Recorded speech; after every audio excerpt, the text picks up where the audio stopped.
And Ernie, are you here? Okay. Oh, hi, ma'am. All right. Well, it seems like we have everyone and we are ready to start. So let's do this. Hello, everyone, and good morning or good evening. Wherever you are in the world right now, it's wonderful to have you here. I hope you're having a lovely day so far. Welcome to Sam Ratulangi University's Vice Rector for Academic Affairs. Hi, Prof. Gerong. Thank you for joining us this morning. We have our Dean for the Faculty of Agriculture here, Professor Robert Molinar. Good morning, we have everyone. all our speakers. We have all our speakers and our moderators here and participants from all over the world. As I've said this briefly before, and while the videos were playing, we have 23 countries spanning 5 continents, which is a pretty awesome attendance list. And the time zones are spanning from GMT -5 to GMT +14, 12 time zones in total. So some of our participants will be watching at 4 a.m. in the morning, and some will be at 11 p.m. in the evening. And we have the international coconut community to thank for this. They helped us greatly in organizing this webinar. And so thank you to Dr. Alo, Pak Bahari, and the whole team for being with us every step of the way. Welcome, ladies and gentlemen, to the international webinar on coconuts in smart agriculture in celebration of the 60th anniversary of the Faculty of Agriculture in Sam Ratulangi University.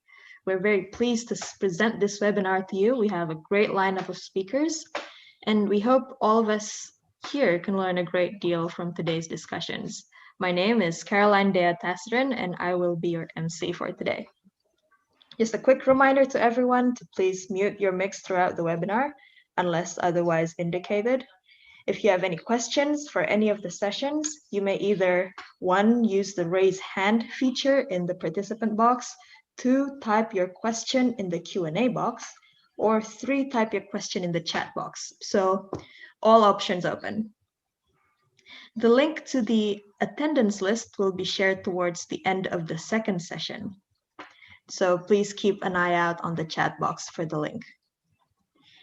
Now let us open this webinar with a prayer. The prayer will be delivered by Insinyur Erni Nurali, MS. Mrs. Nurali, you have the floor, ma'am. Thank you, dear.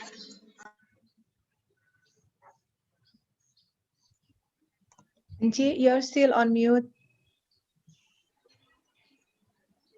Yeah.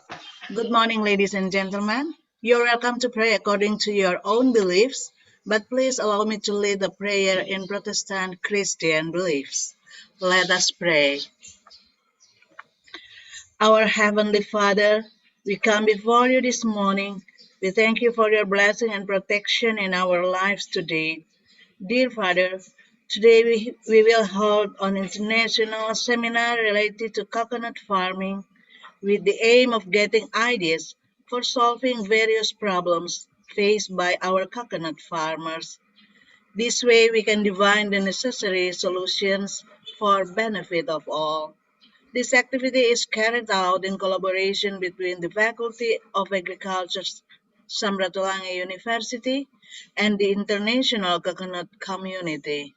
Yes, Father, for that, we ask for your power to also apply to this activity so that it may run well and we offer it to the glory of your holy name only. Thank you, Father. In the name of our Lord Jesus Christ, we pray. Amen. Amen. Thank you kindly, Mrs. Nurali. Ladies and gentlemen, we will now sing Indonesia's national anthem. A quick reminder again to please keep your mic muted, and you are welcome to join in singing as the anthem video plays. Ladies and gentlemen, please play respect while the anthem is played, and let us sing Indonesia Raya.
Thank you, everyone.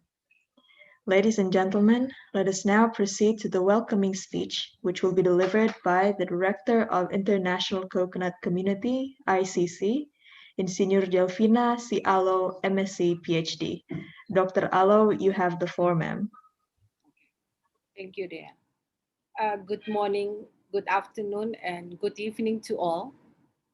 Honorable Rector of the University of Sam Ratulangi, Professor Dr. Ellen Kumaat, represented by Professor Dr. Grevo Gerung, the Vice Rector for Academic Affairs, Honorable National Liaison Officers from all ICC member countries, Honorable Senior Government Officials, Honorable Dean of the Faculty of Agriculture, Professor Dr. Robert Molenar, distinguished members of the academic community, resource speakers, coconut industries, participants from 20 countries of 5 continents, ladies and gentlemen.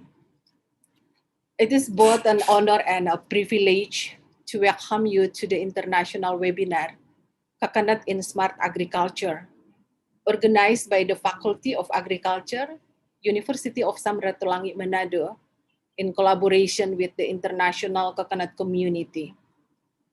This is part of the commemoration of the 60th anniversary of the Faculty of Agriculture, University of Sam Ratulangi, Manado, the place where I took my bachelor's degree. So the Faculty of Agriculture and University of Sam Ratulangi has long been vital and powerful drivers of local and global innovation and economic development, including in generating technologies needed by coconut sectors. In this virtual webinar room, on behalf of all students, I would like to express our sincere gratitude to all advisors and teachers, leaders, and staff for their invaluable support, constructive criticisms during the course of our study. Thank you so much for the countless hours of guidance and advice to our research and the future. Honorable Rectors, ladies and gentlemen, COVID-19 pandemic and global travel restriction have imposed us to hold this meeting remotely to prevent disease transmission and save us from the lethal disease. The pandemic reminds us of how we can use this turning point in history not only to recover from the pandemic, but also how we can build forward better and accelerate the implementation of the smart agriculture, which in line with the Sustainable Development Goals. I'm so grateful that the committee of the celebration of the 60th anniversary of the Faculty of Agriculture has chosen coconut as the main topic of this webinar. So I'm delighted to let those who are not from North Sulawesi know that North Sulawesi province, where the Unsrat is located, has prioritized coconut as the main program. Because of that, this province is famously known as the province of Nyur Melambay, or waving coconut trees. So we all understand the importance of smart farming, which can significantly boost coconut production in terms of productivity and sustainability. So the 3 pillars of sustainability, including economic viability, environmental protection, and social equity, is very essential in addressing issues on low coconut production, low farmers' income, long supply chains, product quality, and market. As future demands for coconut-based products are increasing, and an intensive, unjustifiable negative campaign of coconut and its product, the university roles in revealing the considerable potential of coconut to the health aspect and environmental protection continue to grow in importance.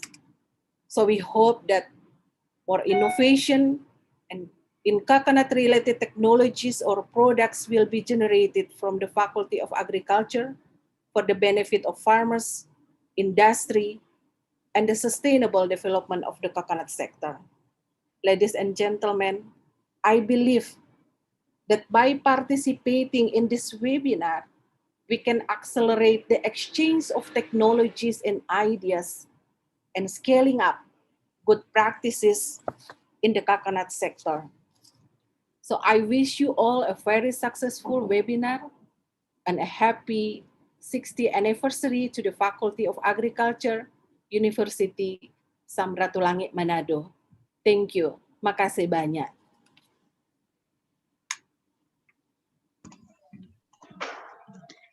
Thank you very much, Dr. Alo, for your kind welcoming words. Ladies and gentlemen, let us now listen to opening remarks delivered by Sam Ratulangi University's Vice Rector for Academic Affairs, Professor Dr. Insinyur Grefo Gerung, MSc, on behalf of the Rector of Sam Ratulangi University, Professor Dr. Insinyur Ellen Jumat, MSc. Prof. Gerung, the floor is yours. Okay, thank you, Caroline.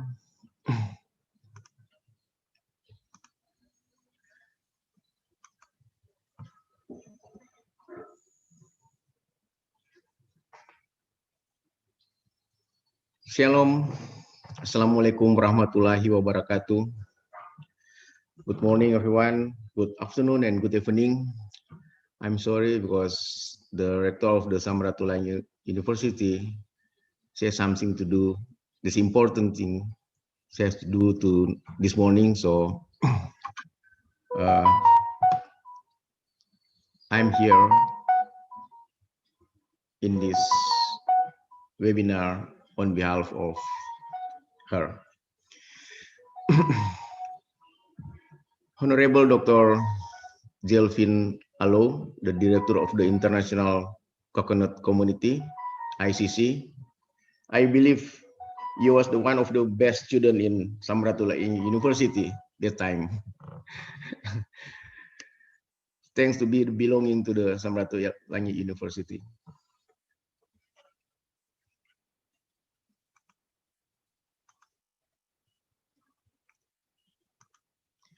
Honorable Professor Dr. Robert Molenar, the Dean of the Faculty of Agriculture, Sam Ratulangi University, all speaker and moderator, of course, participant of webinar, ladies and gentlemen. First of all, let us together give thanks to the presence of God Almighty. Because of His grace, we can participate in this morning webinar.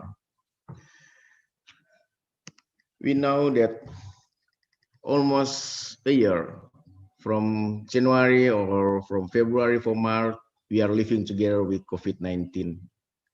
COVID-19 around us. The pandemic is still there, and we must continue to exist our living and then to fight pandemic COVID-19. Our social life has changed. Our habit of greeting can only be done by help of electronic devices.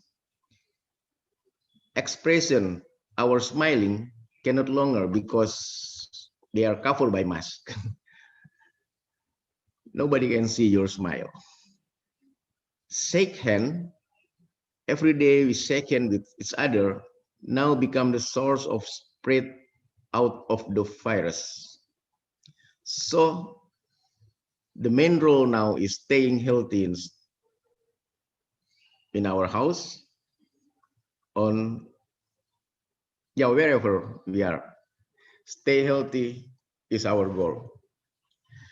Ladies and gentlemen, as the land of coconut waving, we call Nyur Melambai, our area, our province where the Sam Ratulangi University located, we call North Sulawesi province. Coconut has become a main product that contribute the most, about 60% of the non-oil and gas sector in this area. In Sam Ratulangi University, especially in the Faculty of Agriculture, we have a coconut research unit.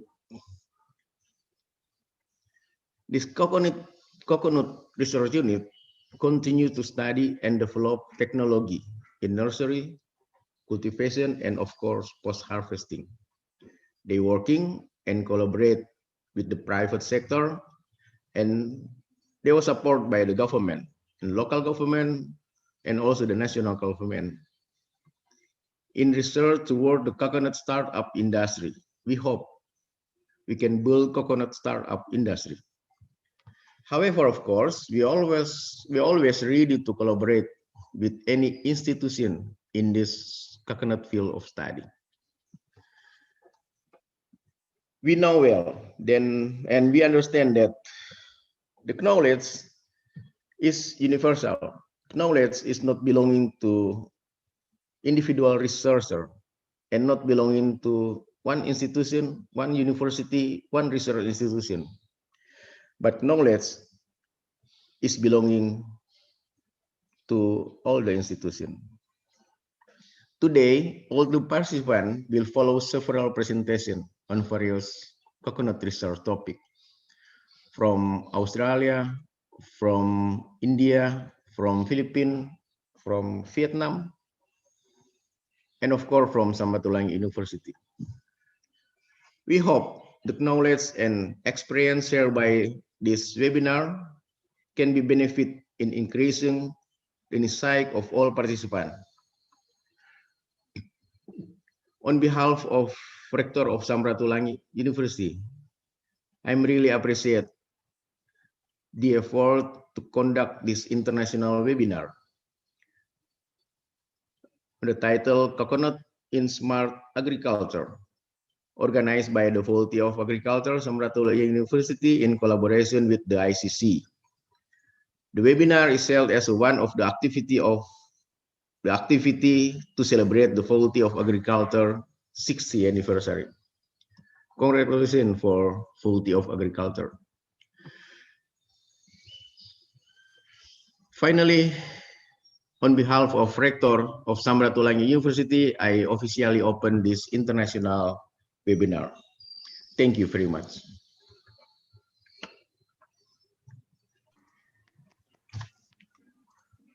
Thank you warmly, Professor Gerung. Thank you for taking the time to be with us this morning and open this webinar for us.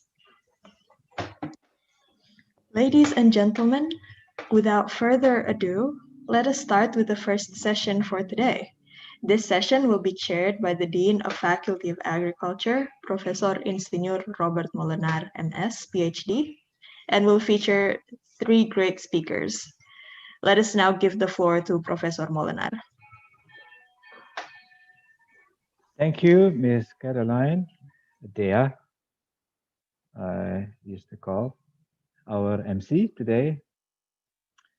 Honorable speakers, participants, ladies and gentlemen, good morning, good afternoon, and even good evening. So my name is Robert Molenar, and as this webinar is arranged to have 2 sessions, each has a group of 3 speakers in it. And I have the honor to chair the first session with a group of speakers consist of Dr. Jelfina Alo, Dr. Fabian Deirit, and Mrs. Dipti Nair. And in this session, we will let all the 3 speakers do their presentations first, and question and answer sessions will be held afterward. And during the presentations, the participants are expected to submit questions through the available chat room in Zoom. So we have time until around 10 a.m. Central Indonesia time for the presentation. And as I see that our speakers are with us already, so let me invite first and introduce our first speaker, Dr. Jelfina Alo. Dr. Alo did her undergraduate degree in the Pest and Disease at the Faculty of Agriculture, Sam Ratulangi University. She then did her master and PhD degrees in entomology at the University of the Philippines at Los Banos and the University of Nebraska, Lincoln, USA, respectively. She then pursues her career as a research scientist at the Ministry of Agriculture, Republic of Indonesia, where from 1992 to 2017, she involved as researchers at Indonesian Palm Crops Research Institute, IPCRI. And from 2017 to 2019, she was the Deputy Collaboration and Dissemination Division of ICECRD, Indonesian Center for Estate Crops Research and Development in Bogor. And from 2019 to present, she is the Executive Director of the International Coconut Community, ICC.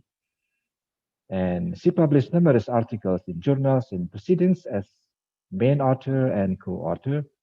And she also published quite many bulletins and monographs related to coconut pest and disease issues. And this morning, she will share with us her view on global scenario of coconut sector during COVID-19 pandemic and beyond. Ladies and gentlemen, please welcome Dr. Alo. Dr. Alo, time is yours.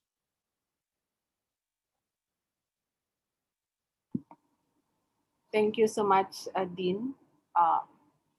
The academicians, participants, ladies and gentlemen, let me share my screen.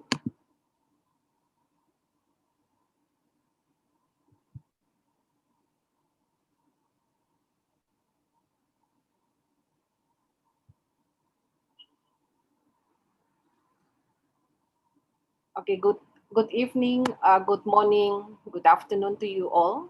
I'm pleased to talk about the global scenario of coconut sector during the COVID-19 pandemic and beyond. And this is the outline of my presentation. I'm going to talk about the introduction, present situation, sustainability strategies, and the conclusion. Okay.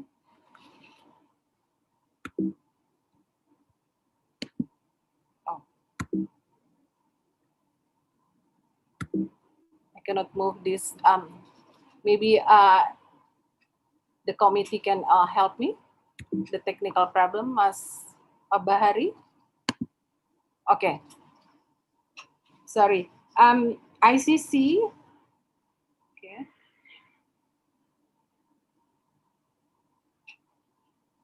Sorry for the technical problem. Next, please.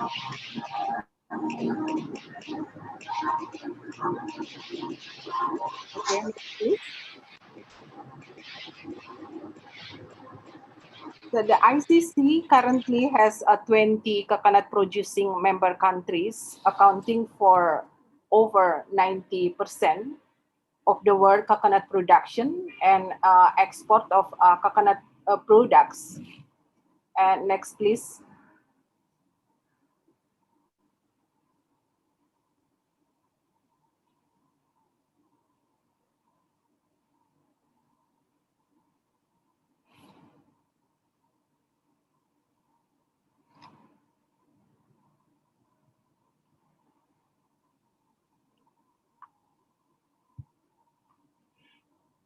Okay, sorry. May I help for the presentation, Dr. Alo, probably? Or Pak Bahari is still doing it. Okay. Okay, next, Bahari. Sorry. Please, next. Coconut justifiably plays an important role in people's economic, social, and cultural lives in many countries worldwide. It is contributing to up to more than 3% of the nation's gross domestic product, and global export revenue of coconut products amounted to $11.6 billion in 2019, With about 12 million hectares, the palms has provided employment opportunities to more than 30 million small farmers and labor in industries. I'm helping you, Dr. Alo, for the presentation. Oh, okay. Is it? Sorry. It's already. This is still Pak Bahari's screen, Okay. Prof. Bahari. Molinar. So yeah, I think this is good. Yeah. Previous slide, please. Okay. With about 12 million hectares, the palm has provided employment opportunities to more than 30 million small farmers and labor in industries. The contribution of coconut to the country is not only in terms of export revenue, but also domestic consumption and to the health benefit obtained by the farmers, their family, and consumers, as well as to the environment. Next, please. And Campbell and Lipper et al. 2014 said that smart farming can significantly boost the agriculture production, both in terms of productivity and sustainability. Next, please. So in terms of sustainability, coconut is contributing and will continually contribute to countries' effort toward achieving 9 of the 17 Sustainable Development Goals, which aims to improve farmers' livelihoods, sustain coconut industries, and boost supply to meet the rising global demand. Next, please. The global export of coconut products is fluctuating and attained the maximum in 2019. And there is a slight decrease in 2020, partly due to the lockdown during the COVID-19 pandemic. But it is predicted that the global export will be rising after this pandemic.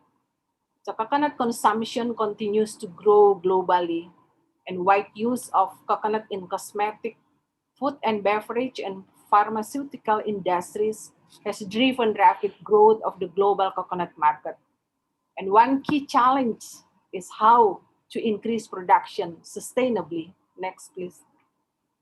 So the 20 member countries of the international coconut community occupy 88.7% of the global area and produce around 92.7% of the world's coconut supply. From 2006 to 2020, as you can see here in this graph, the total world coconut production, including in the 20 ICC member countries, has been mostly steady. So apart from the effect of climatic condition and pests and diseases attack on production, there has not been much replanting senile palms in most countries. So a comprehensive approach is needed to increase production significantly. We hope that this commodity will become a priority program of all ICC member countries, including Indonesia. Next, please. The Philippines has the largest coconut area among the ICC member countries, followed closely by Indonesia and India. Next, please. And the highest productivity has been reported from India, as you can see in this graph. Next, please. More than 15 million households are engaging in coconut sector in ICC member countries.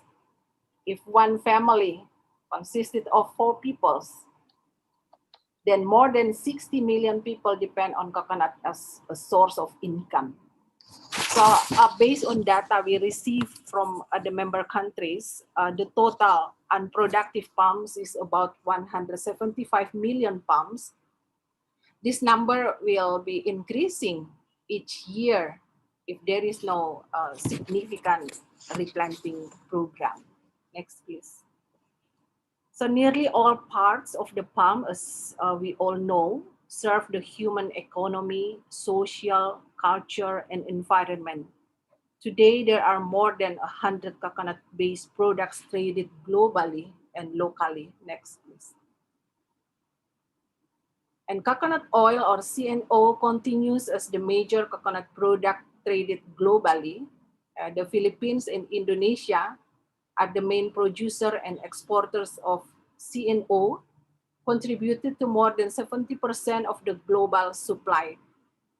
The USA and the European Union are the main export destinations, and CNO exported to European countries and others mostly enter the Netherlands through Rotterdam port, and the price of CNO usually refers to the Sea of Rotterdam.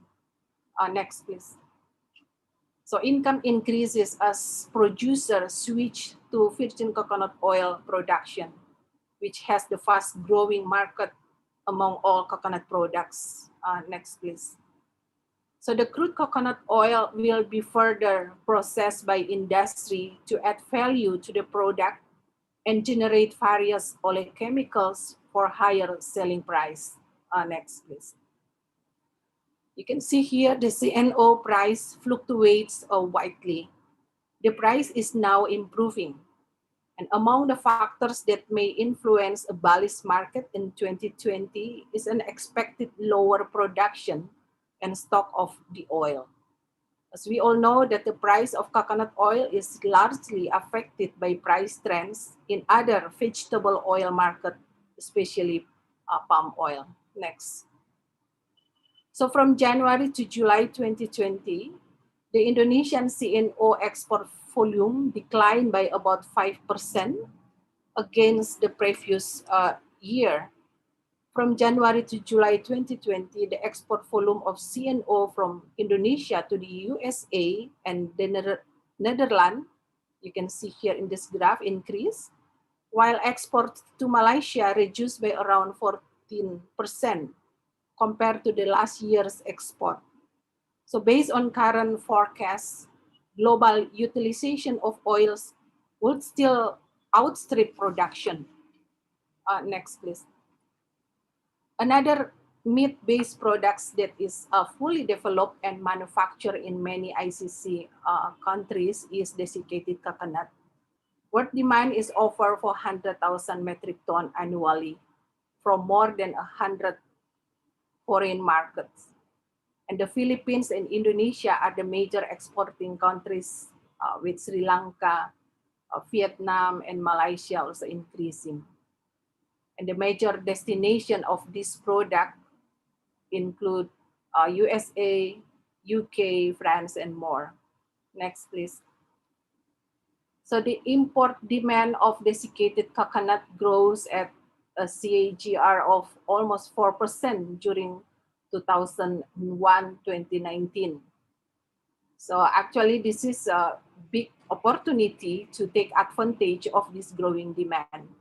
So we are aware that there is a competition for raw materials of some products such as desiccated coconut, CNO, VCO, and coconut milk. So all products need meat as raw materials. So increase in production is urgently required. Next, please. The price of desiccated coconut is relatively stable and higher than CNO. So the main export destination of DC from the Philippines is USA. Next, please. While the main export destination of DC from Indonesia is Russia. So during COVID-19 pandemic, the export of DC from Indonesia was increased by about 28%. And export DC from Indonesia mostly, as I mentioned before, to Russia, Singapore, and Germany. Next, please. So coconut shell charcoal is the main product derived from coconut shell. And the value-added processing of coconut shell charcoal into briquette and activated carbon has so much potential as global demand for the product is increasing annually. The Philippines, India, Indonesia, and Sri Lanka are leading exporter of coconut shell-based products. And as we all know that major uses of activated carbon include an adsorbent in purification agent for drinking water, medicines, sugars, etc. So utilizing the smoke waste in the coconut shell charcoal industry into liquid smoke also will increase the added value for the industry. You can see here the price of activated carbon, the 10 stable for the last 6 years. Next. There is much potential also to further develop coconut coir and coir-based products, especially in Indonesia, the Philippines, and India, and other countries where so much raw material exists. Coconut coir and cocoa peat are the main products from coconut husk.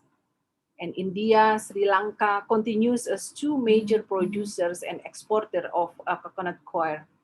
And the products export destination, including China, the USA, Netherlands, the UK, and Israel. Next, please. Another product, its market has expanded rapidly at 150% annually is coconut water. So major export destinations are the USA and Netherlands, and the top suppliers of coconut water are Thailand, Brazil, Singapore, and the Philippines. We hope that Indonesia also will export. Next, please. Global coconut water market is expected to grow continually. And this is a great opportunity for coconut producing countries to fill the growing demand. Next, please. Ladies and gentlemen, people are getting more health conscious now. They are seeking healthier products like coconut sugar. There is an increasing demand for coconut sugar as an alternative sweetener. It has a glycemic index of less than 35, which is beneficial for normal people and those who have diabetes, indicating a strong domestic and export market potential for coconut sugar. And supply to the global market of coconut sub-sugar is dominated by Indonesia, Thailand, and the Philippines, and increasing in India and Sri Lanka. So a significant advantage of coconut sugar production is that it can be undertaken by village or small to medium scale enterprises, including cooperatives involving women. And most of the coconut sugar from Indonesia had been exported to the USA. Next, please. The domestic and global consumption of coconut-based products is increasingly growing. However, we are still facing number of challenges, including but are not limited to low productivity and production. So technologies, networks, and collaborations, capacity building, and technology transfers, including research and development, are urgently required to address those challenges. And we are lucky to have some resource speakers which are fairly knowledgeable and have experience in this area. So the resource speakers will be giving more explanation on the strategies. Next.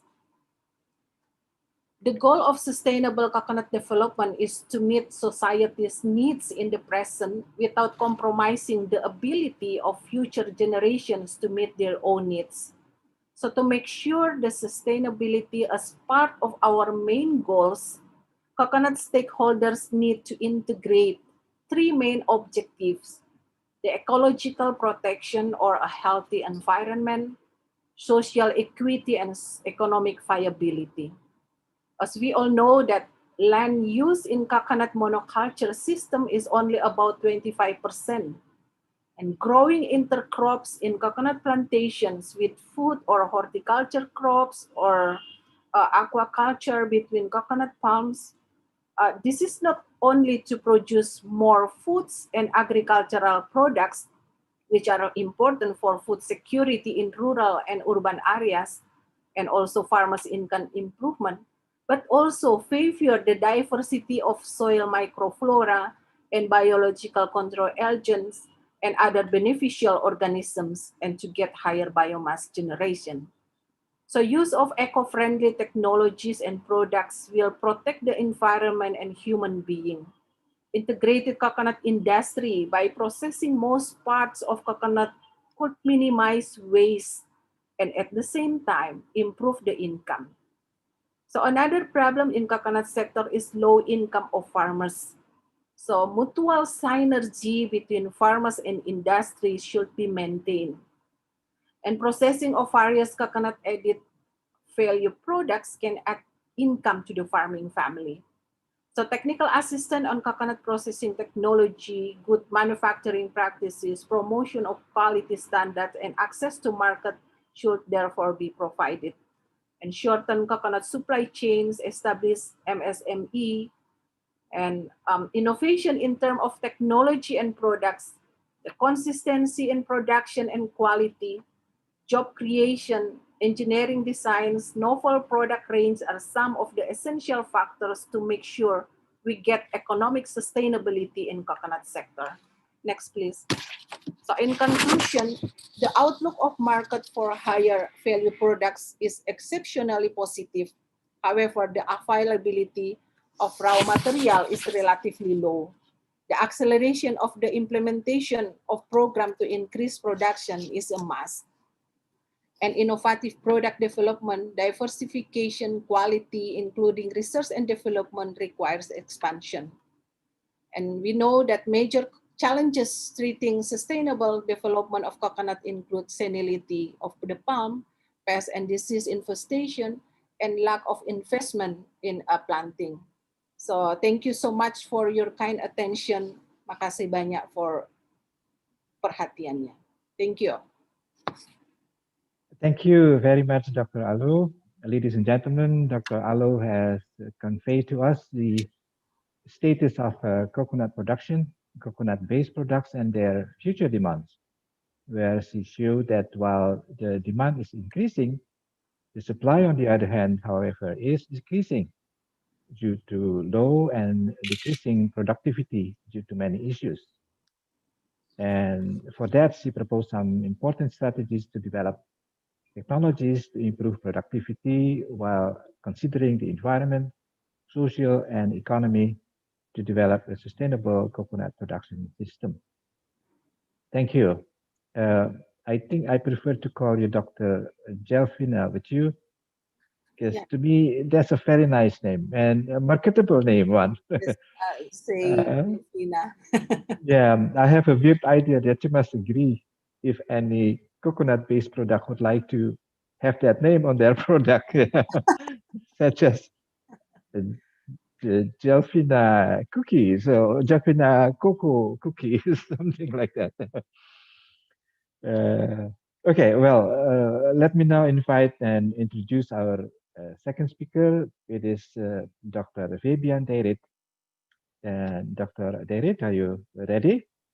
Yes. Okay, yes, good morning. Let me introduce you first. Dr. Deirit is an emeritus professor at the Department of Chemistry, Ateneo de Manila University, Philippines.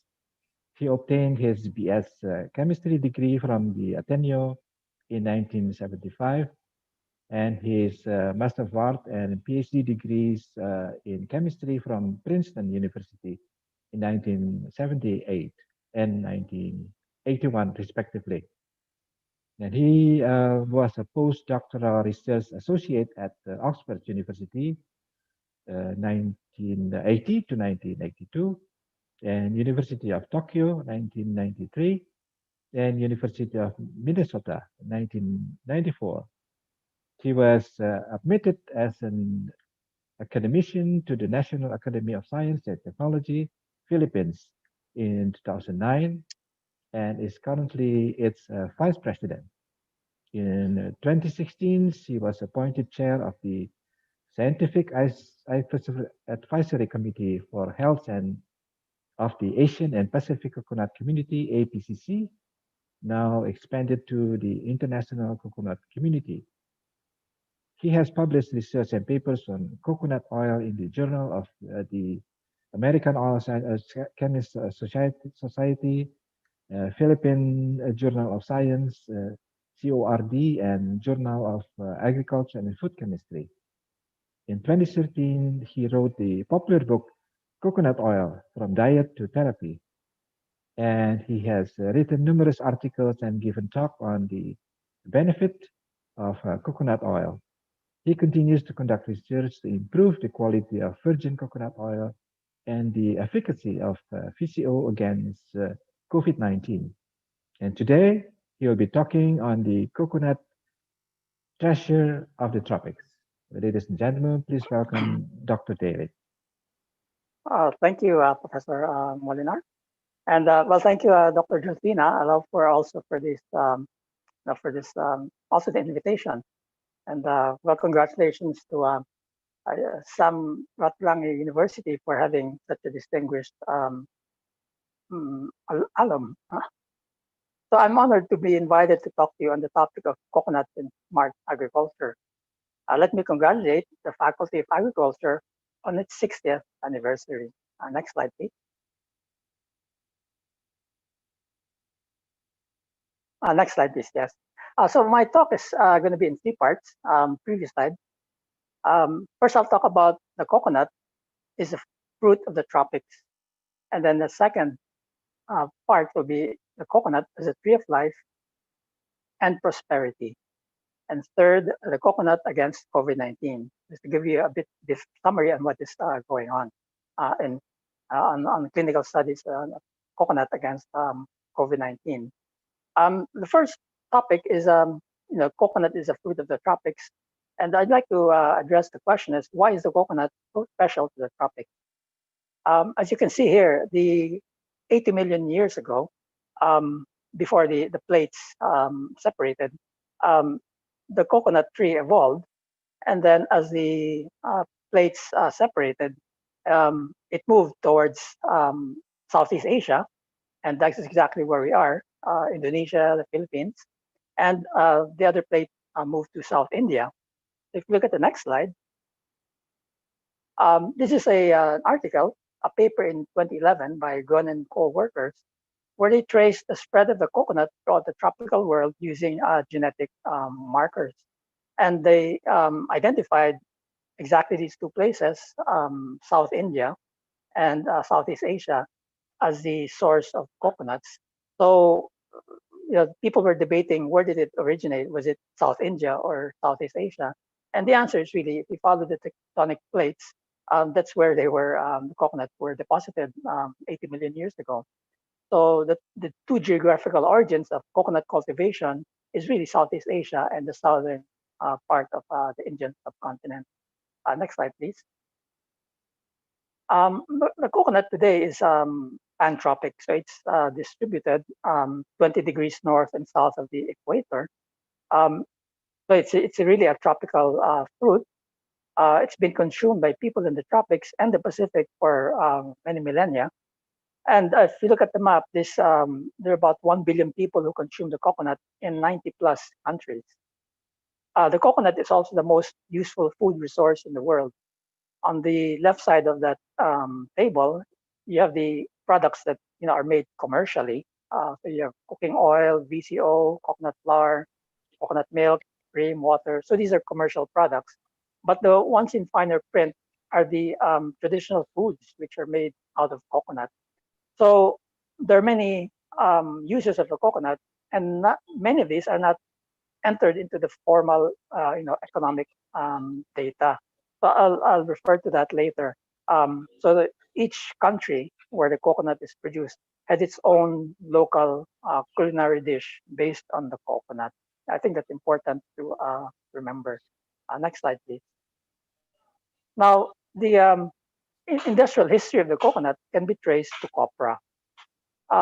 In the 1940s, the demand for coconut oil grew in Europe. Coconut oil replaced whale oil, which was used in street lamps, and animal fats, which was used in candles, soap, and edible fat.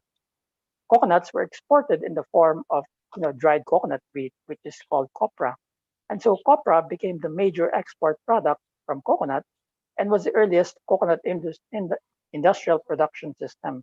So this is true in the Philippines. It's also true in Indonesia as well. Today, copra is considered a low-value coconut product with a production process that really has not changed for the past 180 years. Next slide, please. Now, this is an article, Taliyar and the Green Gold, the development of the coconut trade on an Indonesian island. So this is an article published, obviously referring to an island in Indonesia.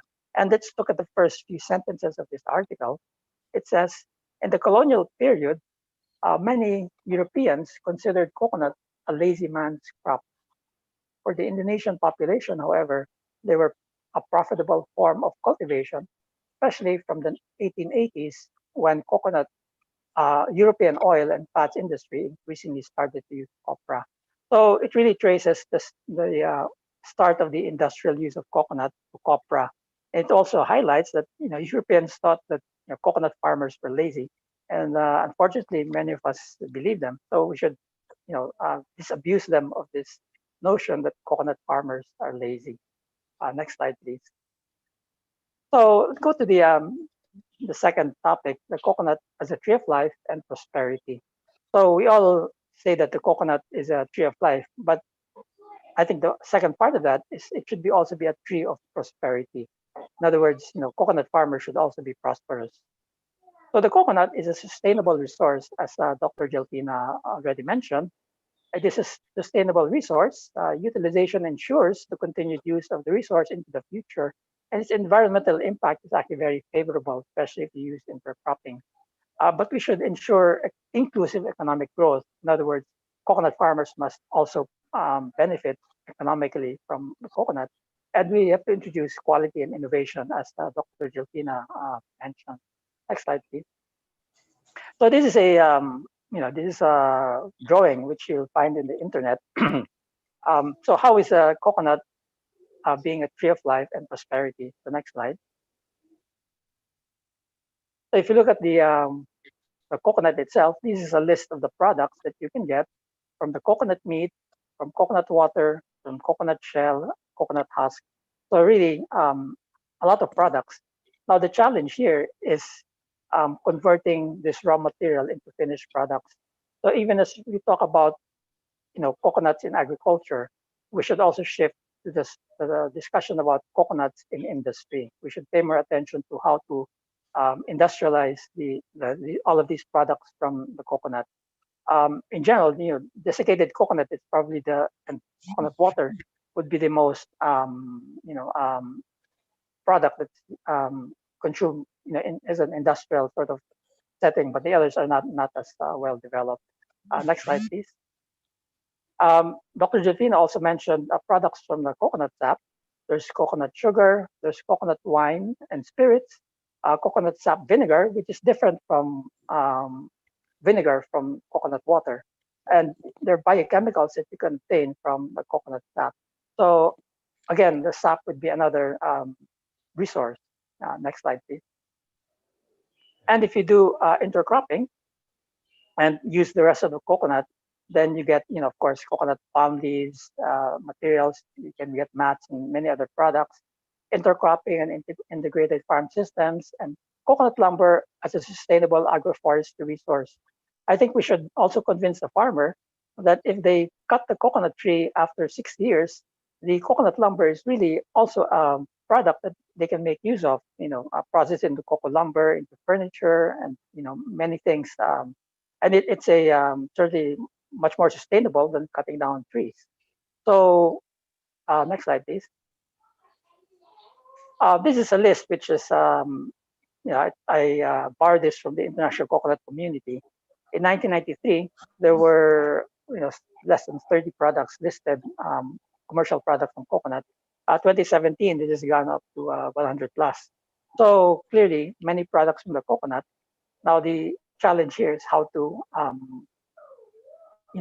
make it more productive and quality and value system. Next slide, please.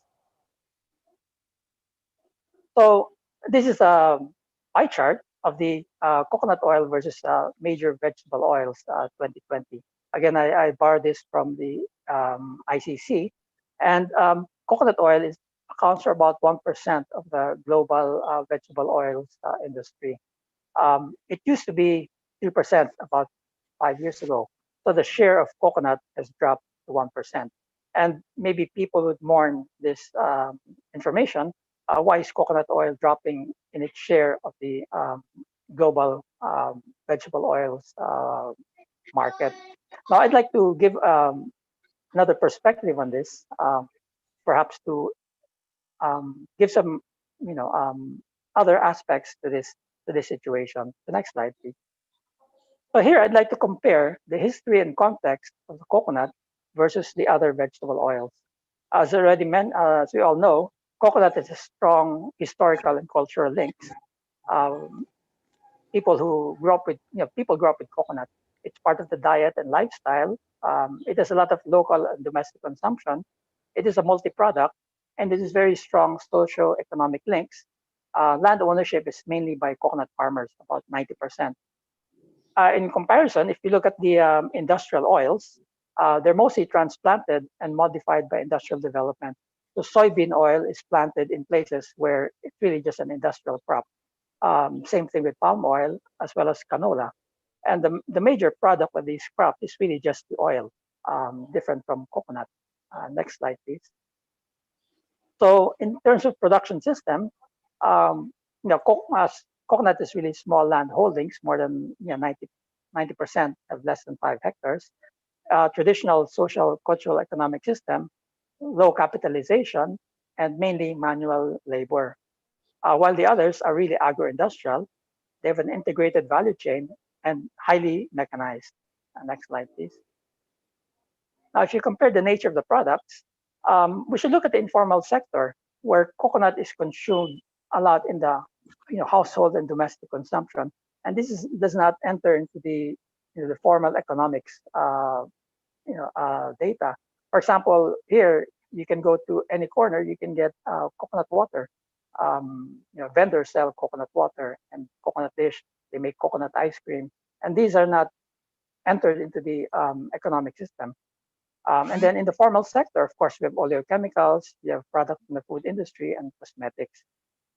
While others, it's really, their main products really vegetable oils, soybean oil, corn oil, rapeseed oil, or canola, sunflower, and as well as they're converted into margarine by hydrogenation.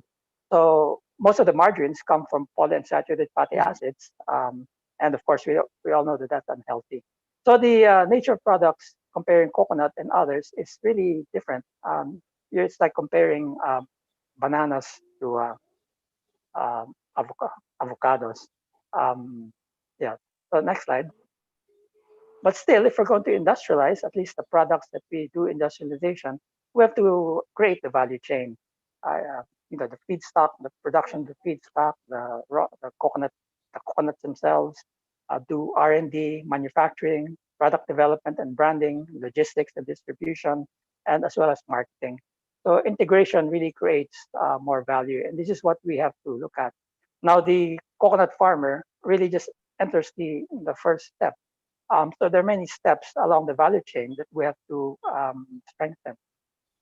Next slide. So let's share you some recent information about the use of coconut, specifically VCO, against COVID-19. Next slide. To appreciate the problem, we have to realize that the virus, SARS-CoV-2, attacks the ACE2 receptors, and these receptors are all over the body. That's why, although COVID is, initially seen as a respiratory disease, it is really a multi-disease. It, of course, attacks the respiratory system, but it attacks the gut as well, the gastrointestinal system, the heart, the kidney, the brain, the liver, the lungs, and endothelial cells, the blood vessels. So it's really a whole body disease. And then you have the problem of cytokine storm, where the body produces a lot of cytokines as inflammation. Next slide, please. So the pharmaceutical strategy is to address each one separately. So they make antivirals, and here mainly it's repurposed drugs. They have things to work on the immune system, mainly vaccines, and they have anti-inflammatory drugs. Now, I'd like to share with you that you can do all of this with VCO. So next slide. Well, just for those who are not that familiar with VCO, just to share a few key bits of information. Fresh coconut meat itself contains about 35% coconut oil. So if you cannot take VCO, just take a lot of coconut meat or cook all your meals with coconut, and that's 35% coconut oil. VCO is obtained directly from fresh coconut meat without chemical processing. And here I show you the three main ways of preparing VCO: through expeller process, centrifuge, or fermentation process. All of them have the same fatty acid profile, so you should not ask whether which one is better than the other. In general, they're really quite similar. They would be mainly differ in terms of taste, which taste you prefer. And VCO is generally recognized as safe. Next slide, please. So the coconut oil itself is not antiviral. It only becomes antiviral when you take it in, you consume it, and because you have enzymes in the body that release the compounds in coconut which are active. And here refer mainly to lauric acid and monolaurin, although there are other active compounds in coconut oil, but we'll just focus on these two compounds. Next slide, please. So this is the virus life cycle. You have the free virus floating around. It attaches to the cell, enters the cell, then replicates inside the cell. It gets reassembled, and then in the process of getting reassembled and released, it destroys the virus. So, it destroys the cell. So that's why people get sick, and then more viruses exit. The next slide. Now, from the in vitro studies that we did using SARS-CoV-2, using lauric acid and monolaurin as the test compounds, we're able to show that these two compounds lower the viral concentration at low viral load. So as long as the virus concentration is not so high, these two compounds are effective. And second, these two compounds also enhance cell survival. So the cells are not destroyed as you see in the figure, but they survive longer in the presence of these two compounds. Next slide. Now, these are the results from the clinical studies on mild COVID-19 patients. So in this study, which was just concluded last month, it was implemented in a quarantine facility. So these were mild COVID patients. They were symptomatic, and so they were admitted into the clinic. And there are mainly two ways of monitoring them. One is by their symptoms, the coughing, fever, colds, and so forth, which were done daily. And then their C-reactive protein was measured in their blood at day 1, day 14, and day 28. Now, about their dosage, it's calculated in terms of body weight, but in general, you can say that the initial 3 days, they took low amounts of VCO together with their meals. Now, this is double blind, so the patients didn't know whether they were taking VCO or not. And then on day 4, the amount of VCO was increased in the VCO group all the way to day 28, the end of the study. Next slide, please. And here I'd like to summarize the two main results. Two aspects were monitored. One was symptomatic relief, and the next one I'll describe in the next slide. But here, the recovery from COVID-19 symptoms was more rapid in the VCO group versus the control group.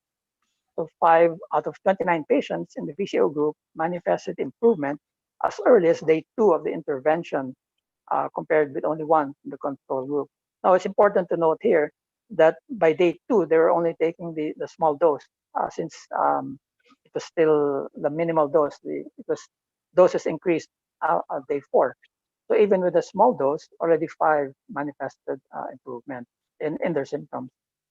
And then the VCO group also, all the patients had symptomatic relief, all of them by day 18, compared to the control group, which took longer.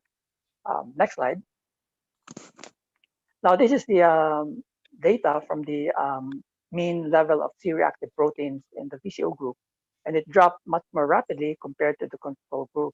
So the VCO group is the one in blue. The dotted line that's 5 milligrams per liter. That's sort of the marker. If you're above that, that's a sign that you have inflammation. If you're below that, then inflammation is decreased. So the CRP level of the VCO group normalized rapidly, and by day 14, and it's already below 5, and then continued to drop until day 28. In comparison to the C-reactive level in the control group, which dropped more slowly and stayed at the borderline until day 28. This means that the VCO group experienced improvement from infection or inflammation within 14 days after the start of the VCO intervention based on the C-reactive protein. So this is complementary result to the symptomatic relief that was experienced. The next slide. So to summarize the overall results of VCO as an antiviral and anti-COVID agent, the box sections here are the results of our in vitro study on the left and the clinical study on the right. The other information there are from literature. So as you can see, our results are really consistent with literature, and they are specific for COVID-19.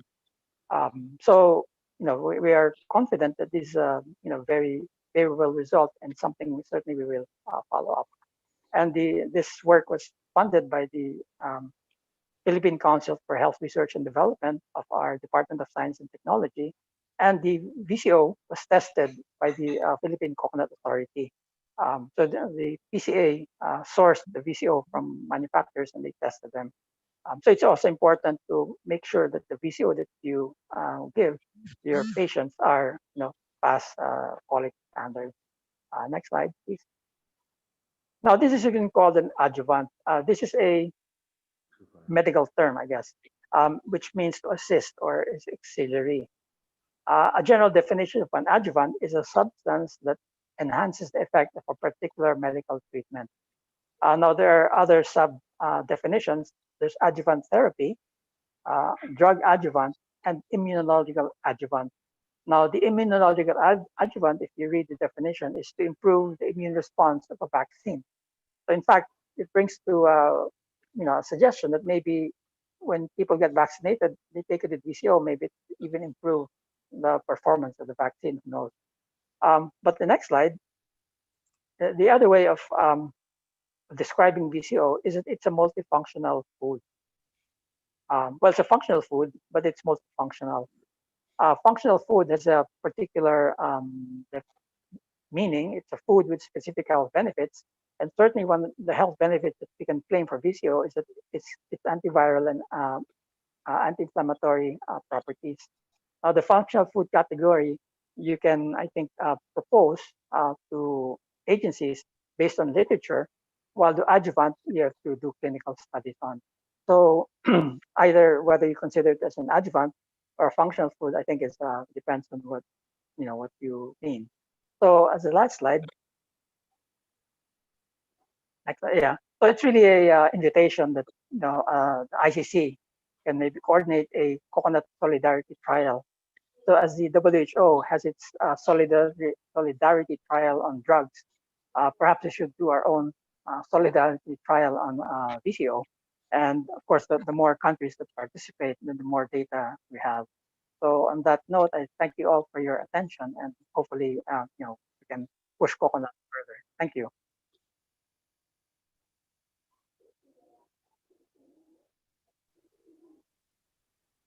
Thank you very much, Dr. David. Ladies and gentlemen, Dr. David has enlightened to us regarding the value of coconut as a treasure due to its historic and even prehistoric values, and it is really a valuable treasure due to its so many functionalities and potentialities that coconut can provide for our life. And even now, it is during the pandemic condition and situation, coconut even contributes in the fight of against COVID-19. And I know many of the participants would like to have further confirmation on this issue. So please hold until we come to the question and answer session. Meanwhile, you can write your questions in the available chat room. Now, let me invite our next speaker, Mrs. Dipti Nair. Mrs. Dipti, are you here with us? Yes, I can hear you. Okay, let me introduce you first.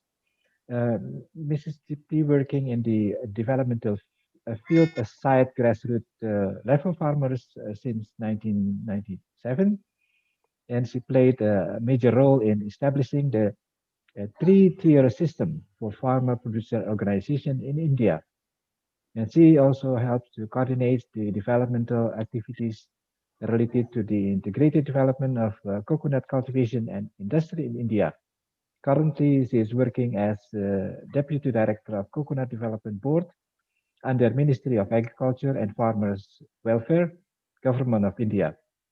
And previously, she worked as Assistant Director in Asian and Pacific Coconut Community, currently called International Coconut Community. And she is also an intergovernmental organization. It is an intergovernmental organization established under the aegis of UNESCO with coconut growing countries as members. She has worked in a lead role in horticulture development program funded by EU, wherein several concepts were developed and piloted and fine-tuned and replicated for the development of the grassroots level farmers. She did her postgraduate in agriculture with specialization in plant breeding and genetics. Today, she will present her topic on good agricultural practices in coconut and coconut farmers farmer organization in India. Mrs. Nayer's time is yours. Thank you. Very good morning, good afternoon, and good evening to all of you. And I would first like to express my sincere gratitude to the Faculty of Agriculture, University of Sam Ratulangi, and also to International Coconut Community for having given me the opportunity to participate in this international webinar. And the topic assigned to me is regarding good agriculture practices in coconut and the coconut farmer organizations in India. So I'll just share my screen.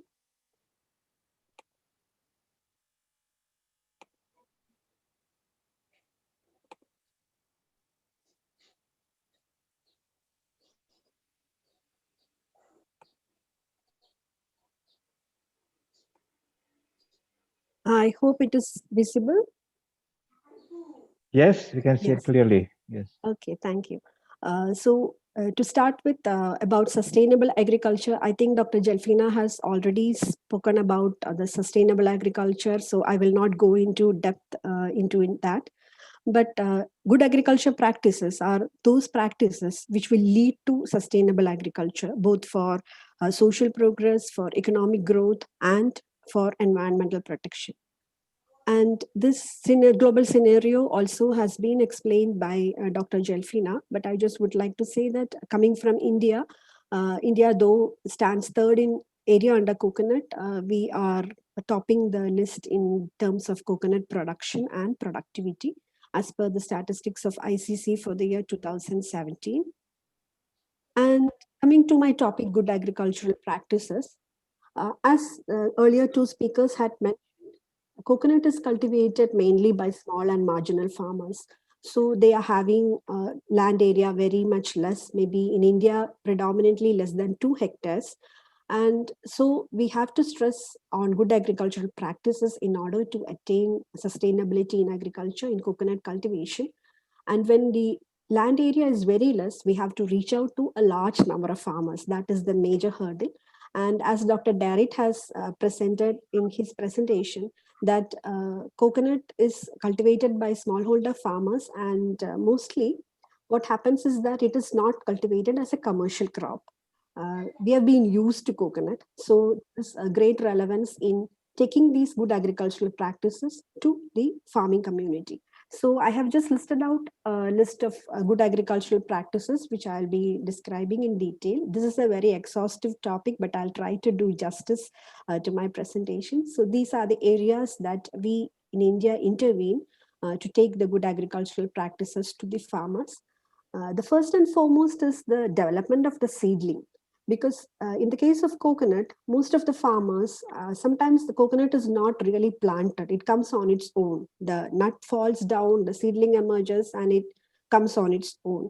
But coconut is a crop which is having a productive age of maybe 60 years, and sometimes it lasts for more than 100 years in plantations. So the selection of the seed nut and the seedling is very important in order to get good production and productivity. So I just would like to share the mode in which we ensure in India, or try to ensure that the farmers are planting quality seedlings, because that is the major base.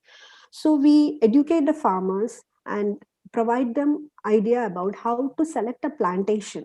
What are the criteria that you have to look into when you select a plantation for selection of seed nuts?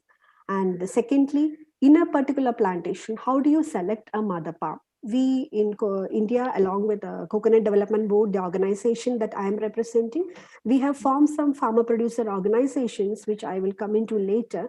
And we work closely with them along with our research institutes to help them to identify the mother palms, so that we map the mother palms and the farmers take seed nuts only from those palms. And for the selection of seed nut also, it is very important, because you are selecting the embryo which is going to give you the plant which is going to produce coconuts for another 80 or 100 years. So selection, I have just listed out the criteria which we look into while we select the mother palms, and also we select the seed nuts. So this is in a nutshell about how the seedling formation takes place. You can see that once the seed nuts are selected, in India, what we follow is that under good agriculture practices, we sow, even if it is tall plants, we keep the seedlings, the seed nuts for around 2 to 3 months, and then only we sow in nursery or seed beds. If it is a dwarf, we keep it for 15 to 30 days, and then we sow in nurseries. In the nurseries, it can be, if it is a proper land, you can have flat beds. If there is a problem of drainage issues or anything, you should have raised beds. Plant the seedlings either vertically or horizontally. We usually plant vertically in India because it is easier for the movement of the seedlings also. But in case there is a time gap that occurs between for sowing, delayed sowing, there is a chance that there will be reduction in the water content inside the seed nut. So then we advise for horizontal sowing. And the pictures that I'm sharing here are, some of them are coconut nurseries or seedlings developed by some of our farmer producer organizations under our guidance. So the farmer organizations, they select seed nuts and they produce seedlings for distribution among them. So that is a we feeling, and I think that creates an ownership also, and we are also able to ensure that they are planting quality seedlings. And we also have introduced the concept of planting in poly bags, like sowing the seed nuts and immediately transferring them into poly bags, which has both advantages and disadvantages. The advantage is that it's easy, there is no transplanting shock. You can plant it directly into the pit. You can remove the cover, and you can, with the mud and the soil and the root intact. But the disadvantage is that transportation, it is bulky, so you may not be able to accommodate that much in a particular vehicle when you are carrying. But still, it is found to be very good and adopted by farmers also when they are doing production of seedlings. And when you have developed seedlings, you have to be very diligent in discarding those seed nuts which have germinated very late, because they are not going to give you a good production. There are certain standards which we follow. Ideally, say that the age of the seedling should be at least 1 year, and they should have at least 5 to 6 leaves. The leaves should be early split. And we have criteria for the girth at the collar region, the height of the seedling, the petiole color, and it should be free from pest and disease incidents. And here I have just mentioned how we source the mother palms. The mother palms, as I earlier told, that we have identified mother palms which are mapped in farmers' fields, and the farmers will select those mother palms.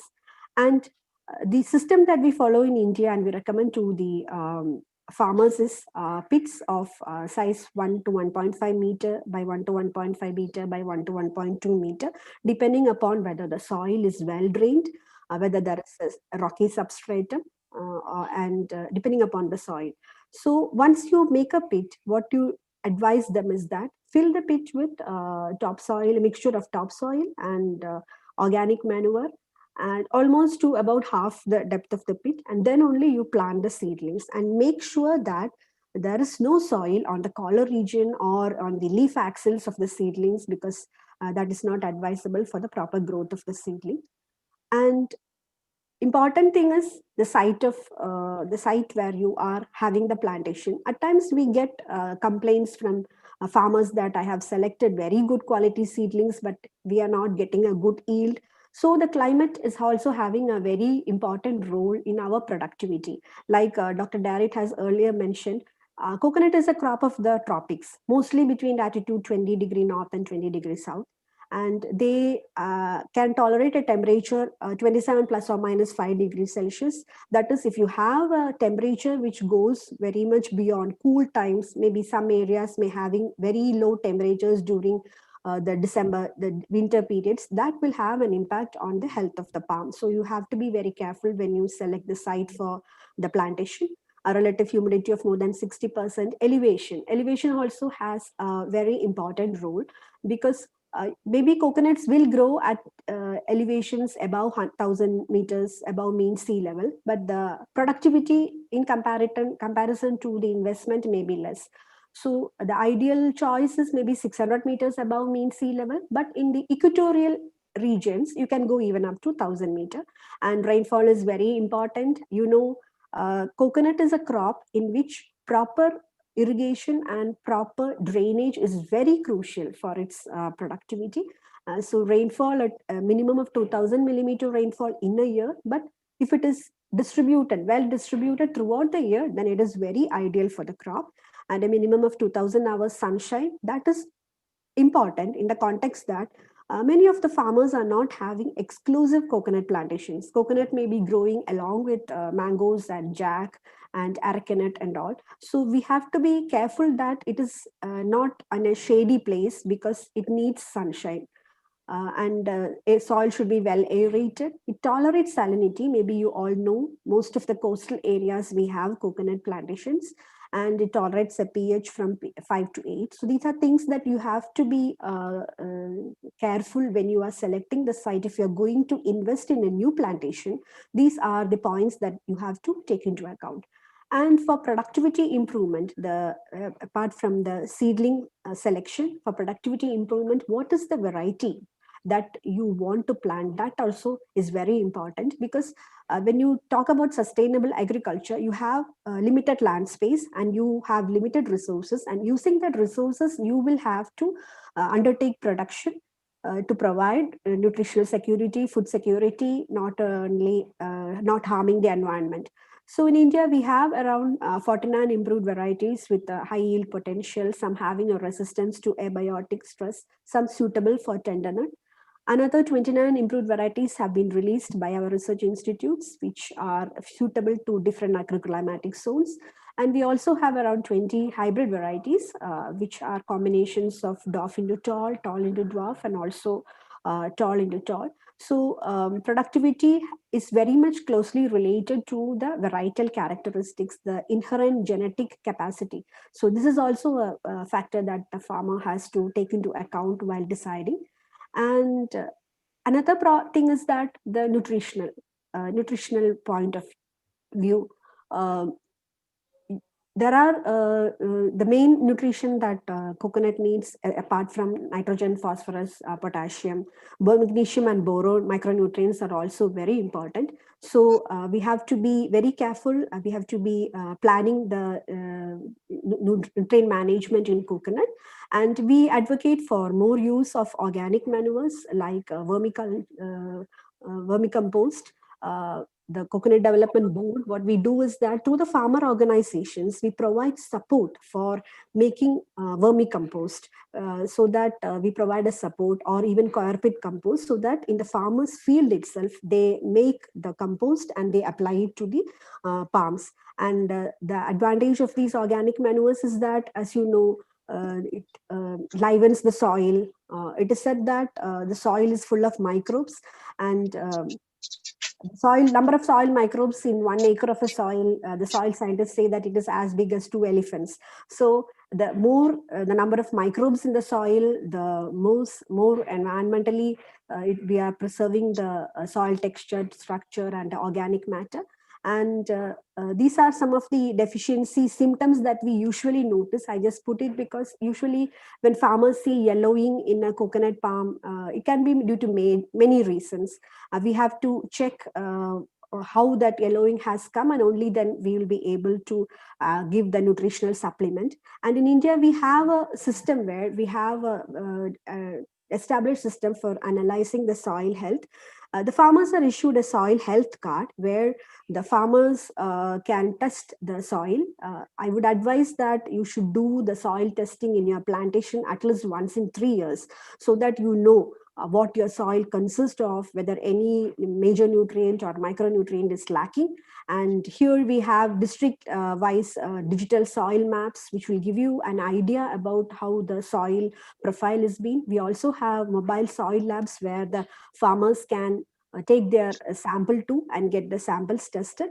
And based on that, they will give a recommendation. You have to give the crop that you are going to plant, or the crop that is there in the plantation in that particular area, so that the officer will be able to give you the apt recommendation for that particular crop. And that recommendation can be in the terms of more in terms of organic manures. We do promote more of organic manures, plant growth promoting substances like Azospirillum, Phosphobacterium, Bacillus megaterium, arbuscular mycorrhizal, bioinoculants. We even have our research stations have developed compositions which are readily available to the farmer, which can be applied. So these not only promote the general health of the seedling, but also it gives some level of resistance to pest and diseases. And also we promote organic content in the soil in coconut plantations by promoting cover cropping and also promoting growing legumes in the basins. In India, mainly in South India, where coconut is cultivated, we have a habit of making the basin around the coconut palm, especially just before the monsoon. So in India, we have two monsoons, the southwest and northeast monsoon. So just before the monsoon, maybe 1 month before, we make the basins and we put organic leafy manure in that, and we put soil on that, so that by the arrival of the monsoons, this nitrogenous material gets mixed with the soil, and it enriches the soil organic matter, soil microbes, content, etc. So this is something that we can do. And related to conservation of resources, many practices are being advised to the farmers, like coir pit mulching in the coconut basin, coconut leaf mulching or husk mulching. In areas with a slopy terrain, we even advise farmers to make contour trenches and to fill them with 2 layers of coconut husk. The first layer we put upside like this, and the second layer can come like this, so that it absorbs moisture. Moisture retention capacity is very high. And also we are having many schemes which promote rainwater harvesting, to develop farm ponds, to revive. We had some traditional systems for collection of water, which was stopped in between with modernization. So we have programs where we encourage the farmers to go back to revival of the traditional system. And also rainwater harvesting structures are advised in all plantations. Sometimes in some provinces, they even have a condition that you have to have a rainwater harvesting structure in your plantation, because the impact is very much. You cannot imagine how much water you can store through this rainwater harvesting structure. So these are some of the conservation of natural resources activities related to soil erosion, and also related to water management that we are undertaking, and we are advising the farmers. And we also are advising farmers to do drip irrigation, micro irrigation techniques in coconut plantations. And also in coconut nurseries, we advocate for sprinklers, because we find that 35 to 40% we are able to save water, because water is a very important resource that is going to be very scarce in the coming years. So judicious use of water. And now in big plantations, we have also advised them to do fertigation. That is, you can include your nutrient fertilizer application, urea, diammonium phosphate, MOP, water soluble, even boron. You have water soluble components which can be included along with your irrigation water, so that we can ensure that the nutrients reach the basins. And also, since the drip is set in such a way that the pipes are delivering water to the active root zone, like in coconut, the active root zone is around 1.8 meter around the base of the coconut palm. So that area is being catered to with proper water and also proper nutrition. So this is something that we do. And also we do husk burial in the coconut basins. That is also advocated because to retain the moisture, to conserve the moisture. Regarding crop protection, as you all know, we in India also, we are having the instances of rhinoceros beetle red palm weevil infestation majorly. But with the community approach, like for control of rhinoceros beetle, red palm weevil, etc., even if you have control mechanisms, biological control mechanisms like use of metarrhizum manoseae, which infects the grub, if it is not done on a community basis, if all don't do it, it may go from one plantation to the other or to the neighboring district. So the Coconut Development Board, in association with the state governments, we have the state governments and the provincial government departments. So we go as a community approach. And I would like to say that the formation of these farmer producer organizations has been very much helpful in reaching to the grassroots level farmer when it comes to control mechanisms or management mechanisms for major pest and diseases. And other pests like Areophit mite, leaf-eating caterpillar. Recently, there was an infestation by rugospiraling whitefly. So we more recommend for biological control, like spraying of neem oil, using traps, using biocontrol mechanisms like larval parasites, pupal parasites, or adult beetles, bugs, which may be feeding on the larval instars. So that type of management is promoted. And we also have programs where once that culture is developed by the research station, we have programs where for biocontrol labs, small biocontrol labs can be established by NGOs or by farmer groups, so that they can do the multiplication of this particular biocontrol agent and give it to the other farmers so that it reaches everyone. So to continue with the major pests, these are some of the pests, and luckily we have had biocontrol mechanisms. It's not that all are doing biocontrol mechanisms, but still through the promotion of good agriculture practices, through awareness programs, through extension activities, through farmers' field schools, half-day programs to farmers, generally for demonstrating what they have to do. By this, we have been able to reach the farmers and communicate to them, transfer to them the technology related to control of major pests using environmentally sustainable mechanisms.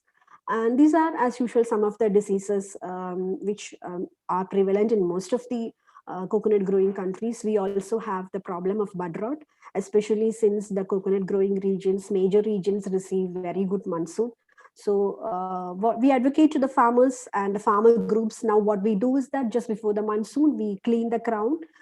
We use our palm climbers, and it is better that you clean the crown and do prophylactic spraying of Bordeaux mixture so that the palm is protected. We do have a debilitating disease like root wilt, which is a phytoplasma disease, and we have some tolerant varieties, and we have found that with good agriculture practices, we are able to manage the disease. And other things like leaf rot, stem bleeding, etc. Are also there. In general, we advise our farmers to apply Pseudomonas and Trichoderma on coconut basins, which will give an inherent resistance, a tolerance, a better health for the plant, which will be helping countering the pest or disease attack. And these are also some of the diseases. And I would like to stress on the immature nut fall. Sometimes farmers come to us saying that there is an immature nut fall, that is button shedding. We don't know what it is about. So we advise them to go into the basics, like immature nut fall can be caused by many things. It can be a genetic factor because of the poor quality of your seedling. It can be due to the fungus attack or a mite attack, or it can be even due to nutritional imbalance. So what we have to advise is that we have to work with the farmers and empower them to identify the symptoms, and then so that we can give the appropriate control measures. So these are some of the management methods that are adopted as part of good agriculture practice in India. And coming to crop diversification, Dr. Jelfina had already spoken about intercropping and all. In India, we promote intercropping to a large extent. We have more plantations of coconut which have intercrops, and we have a series of crops which are intercropped in coconut plantations, starting with banana, turmeric, arecanut, tapioca, maize, sorghum, pepper, grass, fodder, even flowering plants, leafy vegetables, etc. So what would earlier Dr. Darrett was also telling that the farmer is not getting a very assured income from coconut. So what we can do is that coconut is a crop like till 5 to 6 years after planting, and then after 20 years after planting, there are a lot of interspaces. If you are going by the spacing of 7.5 to 8 meter between palms, between rows, you have lot of interspaces which can be efficiently utilized for generating additional income.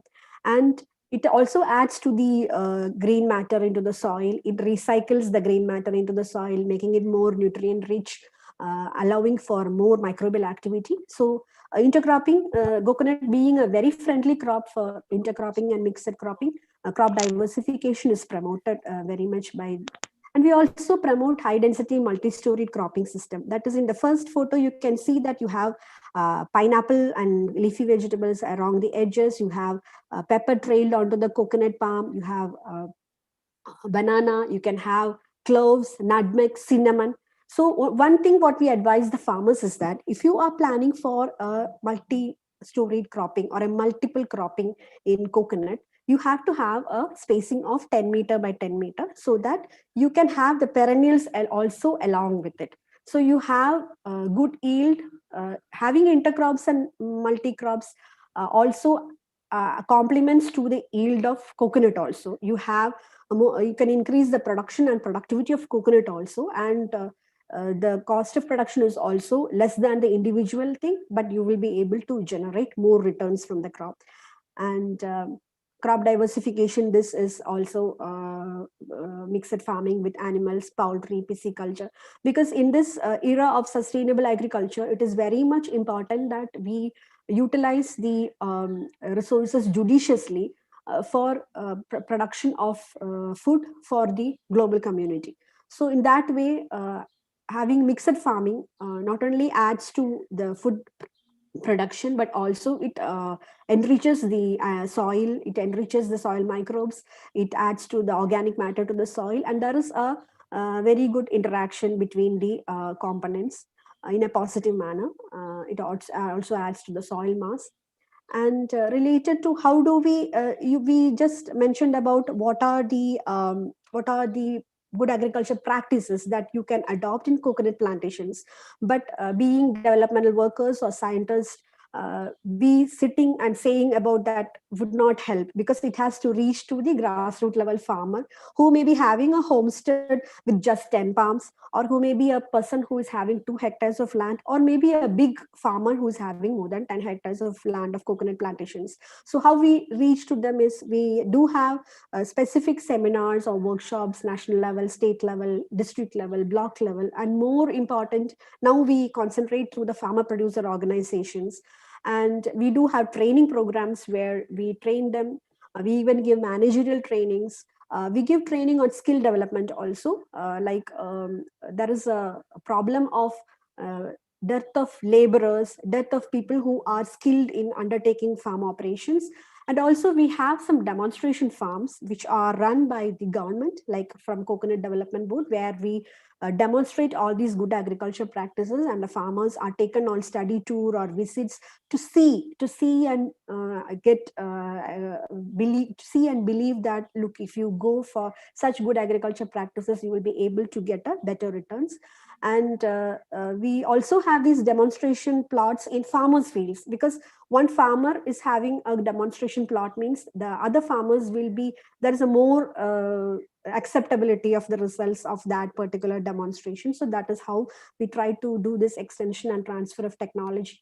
And insurance and credit. As you all know, most of the coconut producing countries like Philippines, Indonesia, or India, especially the eastern coast of India, we all have issues of calamities. Cyclones which destroy most of our coconut plantations, the palms which were nurtured and which took 7 years to bear, losing them, it is a big issue. So in India, we have a situation where we have an insurance and a credit mechanism. I'll talk about the credit mechanism first. Like, if you are a farmer, you can register as a farmer and you will be issued a Kisan credit card. Kisan means farmer actually in Hindi. So Kisan credit card. And using this credit card, you will be able to get loans if you convert in dollar terms from $6,500 to $7,000. Which can be over a period of 3 years or up to 5 years. So the farmer need not be in dearth of finance to invest in his coconut plantation. And the interest rate for such loans, the rate is 9%, but as soon as you apply for a loan or you use your card, you will be getting a subsidy of 2%, which is extended by the government of India for all farmers. And so your net interest rate will become only 7%. And if the farmer repays it promptly, another 3% is reduced. So in effect, a farmer can avail finance at a rate of 4%. And we have been able to cover many farmers under this scheme during the past 4 to 5 years. And it has been very beneficial for the farming community. And coming to the insurance, what the Coconut Board in association with Government of India, what we have done is that we have categorized the palms into two types, 4 to 15-year-old palms and 15 to 60-year-old palms. 4 to 15 means it will take 15 to 20 years for a tall variety to reach that productive stage. So for that, there is a lower premium and a lower coverage. And for 15 to 60-year-old palms which have high productive, they're in the productive stage, you have a different premium and a different assurance. And farmers will be very reluctant to pay the premium of insurance because they may think that if nothing happens, they're going to lose that money. So what we have done is that the premium, 50% will be paid by Government of India, 25% by the state government, and 25% by the farmer. So if a farmer wants to insure 1,000 of his palms, he just has to pay 25% of the total premium, and the state government will put in another 25%, and Government of India will put another 50%. And we do have also a scheme for palm climbers. Like in India, we do harvesting of coconut from the palms once in 45 to 60 days. That is done as a regular activity. And during that time, palm climbing is not a white collar job. People are not interested in going to climb a palm and harvest fruits, even if they don't have any other job. So we started on a program where we trained unemployed youth who are interested to come for trainings on palm climbing. And for these palm climbers, we have had an insurance package in which the premium is paid 75% by Government of India and 25% for the palm climber. And that covers if he has any problem for his hospitalization charges, or if something happens, he has a partial disability, or if in the worst case, there is an accidental death, then that risk is covered. So these two are like coconut is a crop where the product, the cost, the price of coconut or coconut oil or price fluctuating. So we need to reduce the risk of the farmer, and these two insurance schemes are for that. And mechanization, as you all know, coconut is a crop where mechanization has been very limited. This was the palm climbing using a palm climber which trainings we had given. And to be frank, I would say that there were more ladies, housewives who didn't have job, who came for the training, and they are earning a regular income. And what we taught them is that you keep if suppose a lady or a palm climber, we call them friends of coconut tree. So the friends of coconut tree, they go to a farm for doing the harvest. You make a systematically record what you have done, so that after 45 to 60 years, you can call the farmer directly and ask, shall I come for the next harvest? So that there is a bond happening between the farmer and the palm climber, and both are benefited. And in the bottom, I would like to see there are some new prototypes that have been developed and are in the process of commercial testing. Some 2 types of robotic palm harvesters have been developed, and it is going to be commercialized. So if it comes, there will be no need for a person to climb the palm. And also Nira harvesters. I think Dr. Darrit also was talking about coconut sugar. So in India, we tap the coconut inflorescence for Nira as a beverage. So we don't want, the fermentation has to be arrested. So this Nira harvester, it has it works on a principle that it has a German blade which cuts the inflorescence every day with a minute thickness, and the Nira gets collected inside that and cold temperature, but that also has to be commercialized. And we have developed a airbus player for spraying in palms which are more than 30-meter high, and also a red palm weevil detector. Actually, red palm weevil, it is actually a problem, major problem, because we don't really understand that it is infected unless we see the final symptoms, when that palm crown topples down and all. So this Central Plantation Crops Research Institute, which is the mandated institute for doing research on coconut cultivation, they have developed a detector, which is like a watch. You can tie it onto the trunk of the palm, and if the grub is sitting and gnawing inside, that sound is sensed and it gives an indication. So if you have around 1,000 palms, it doesn't take much effort. You can find out whether it is infected, and if there is infestation noticed, you can take management control measures in the initial stage itself. And coming last to the farmer producer organizations, that was also one of the topics that I was asked to cover. So this I will just explain a bit. What we found that as seen in almost all coconut growing countries, the farmers are very small and marginal, and they are scattered. So what we did was, like in the right side, you can see the mapping which shows a CPS, red demarcation. What we found is that we aggregated the farmers, maybe 40 to 100 farmers in one particular area, having plantations nearby in that particular area. We grouped together to form a coconut producer society. So in an area, we could form maybe 10 or 15 coconut producer societies, each containing 40 to 100 farmers. The coconut producer societies were formed as legal entities, but no profit making, like a charitable society.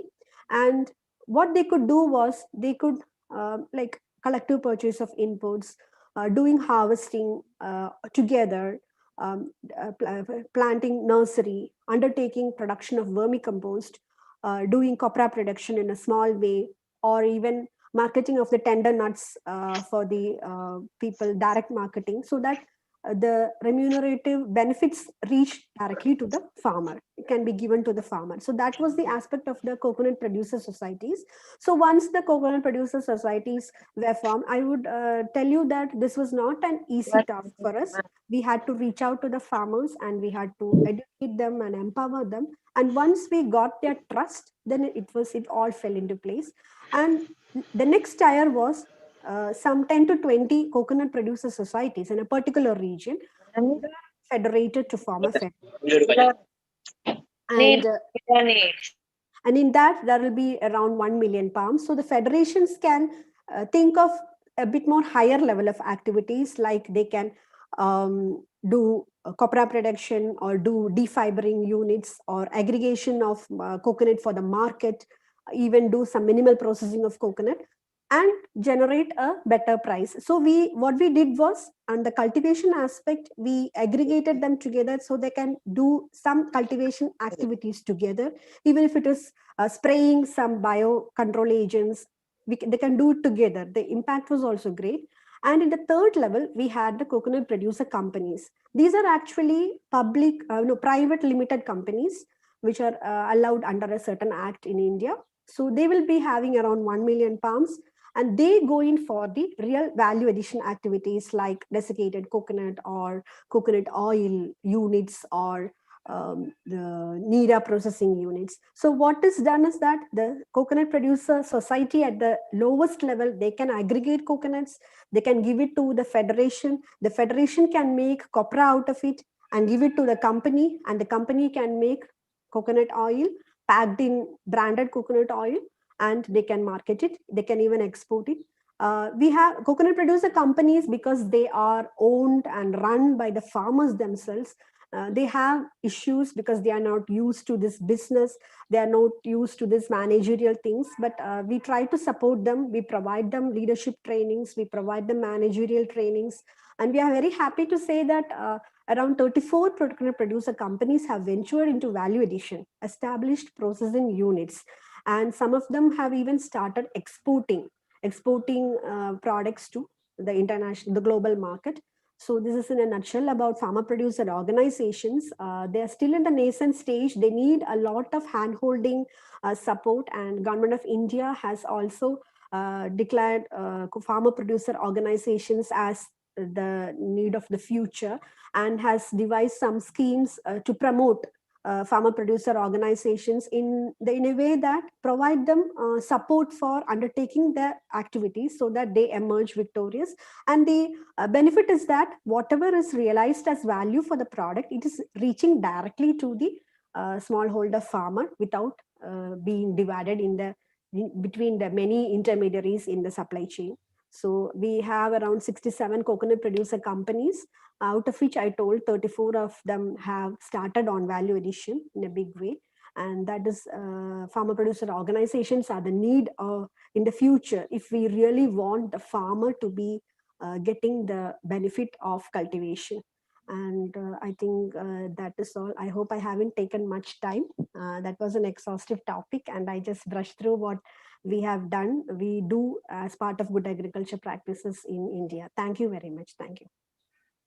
Thank you very much, Mrs. Nair. Thank you for elaborating to us the importance of developing and implementing good strategy to improve coconut productivity, for improving welfare of the coconut farmers by applying good agriculture practices, using the case of India. But I think it is also applied to the Indonesian case, even North Sulawesi province. So, ladies and gentlemen, we have the three speakers presented. I have to say sorry to the committee. We did pass the time frame slot given for the first session presentations. Sorry, I didn't interrupt our speakers because I'm aware that they are giving very important information for us. So I think it's better for us to follow their presentation completely and not miss any of their presentation. So I hope the committee will allow us for some extra time for question and answer. And then I need to check the questions submitted by the participants. First is from Mr. Jailani Hussain, Soil Science Faculty of Agriculture, Sam Ratulangi University. Mr. Jailani would like to have some confirmation that, regarding real evidence or research results that reveal the increase of coconut farmer life quality from all efforts that have done so far, vis-a-vis to the increase of its added value and diversification. I think I would like to ask the response from Dr. Jalfina first, and then Dr. David also could add, and Mrs. Nair for that question, please.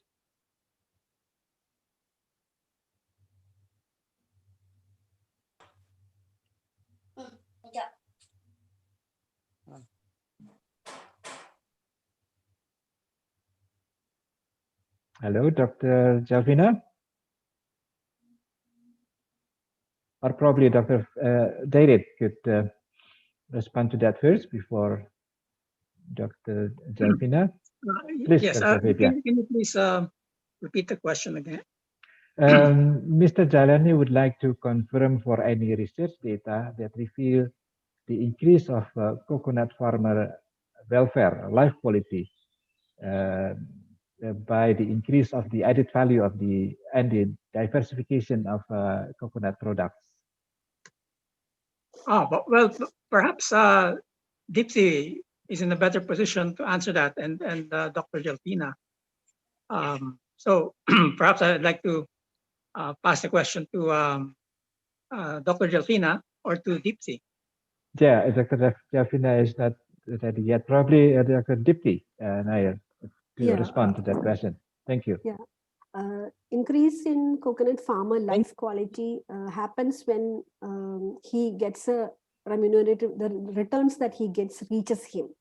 But with increase in product diversification, like we had heard about a lot of diversified products that are being made from coconut, but mostly from the Indian context, I would say that the increase in diversification, increase in products, increase in the export value in the global market, all of those things was not actually reaching the farmer, because the farmer was supplying the raw material to the processor or to the farm gate trader or to the exporter, and or to maybe a long chain of intermediaries, and these intermediaries were reaping the benefit.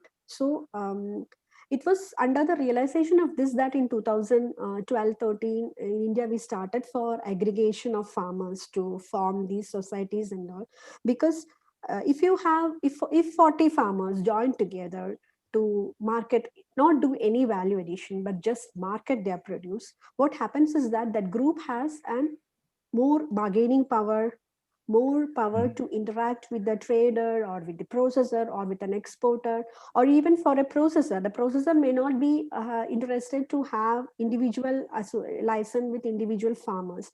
That will be a cumbersome task for him. He may be doing maybe 5 lakh or maybe 1 million nuts or 2 million nuts per day processing.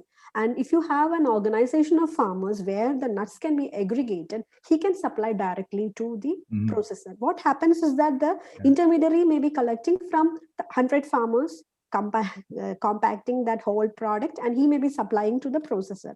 So for increase in farmer life quality to attain, to reach to that level, we have to empower our farmers and we have to enable them to realize the benefits that they return. That is possible only by having aggregating the produce and having direct marketing, or farmers themselves involving in primary processing or value addition, or even going into the final product. Only then they will be able to. That is my view based on my experience in India.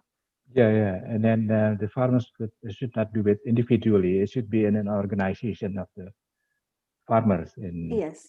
Yeah, and doing that together. Okay, thank you, Mrs. Myers, for that. There's a question specifically to Dr. David from Yola Londok. She is a lecturer at the Animal Husbandry faculty. She read some of your paper, and then she mentioned here that she uses lauric acid from coconut oil and to effect the broilers, chicken. So the results were able to increase productivity, and because he said she suspect that the role of lauric acid is an antimicrobial pathogen, makes a good balance of microbes in the digestive for the chicken to occur. So probably, Dr. David, you have some confirmation or explanation regarding the role of lauric acid in the digestive system of the chicken, especially in this case. Thank you. Yes, well, actually, there's quite a number of publications already on the use of coconut oil, as well as monolaurin, for in growing animals, and it's not just for chicken. It's also been reported in piglets. So Okay. I think it's actually quite general. The veterinarians notice that feeding their animals. It doesn't have to be lauric acid. Well, actually, they would generally use monolaurin. They can use coconut oil, but then they also use the spent, the pressed meat after they extract the meat. There's still proteins and maybe about 10, 15%, 20% of coconut oil left in the meat, and that is fed to animals. So there's quite a lot of evidence for the beneficial use of coconut products, not just specifically coconut oil, but spent coconut meat as well as monolaurin itself for animals. Okay, great. Thank you, Dr. Derit. And also there is a question from Amrizal Idrus to Dr. Derit also, that he asked whether we can use RBD coconut oil instead of PCO to fight the COVID-19. Yes. What do you think about that?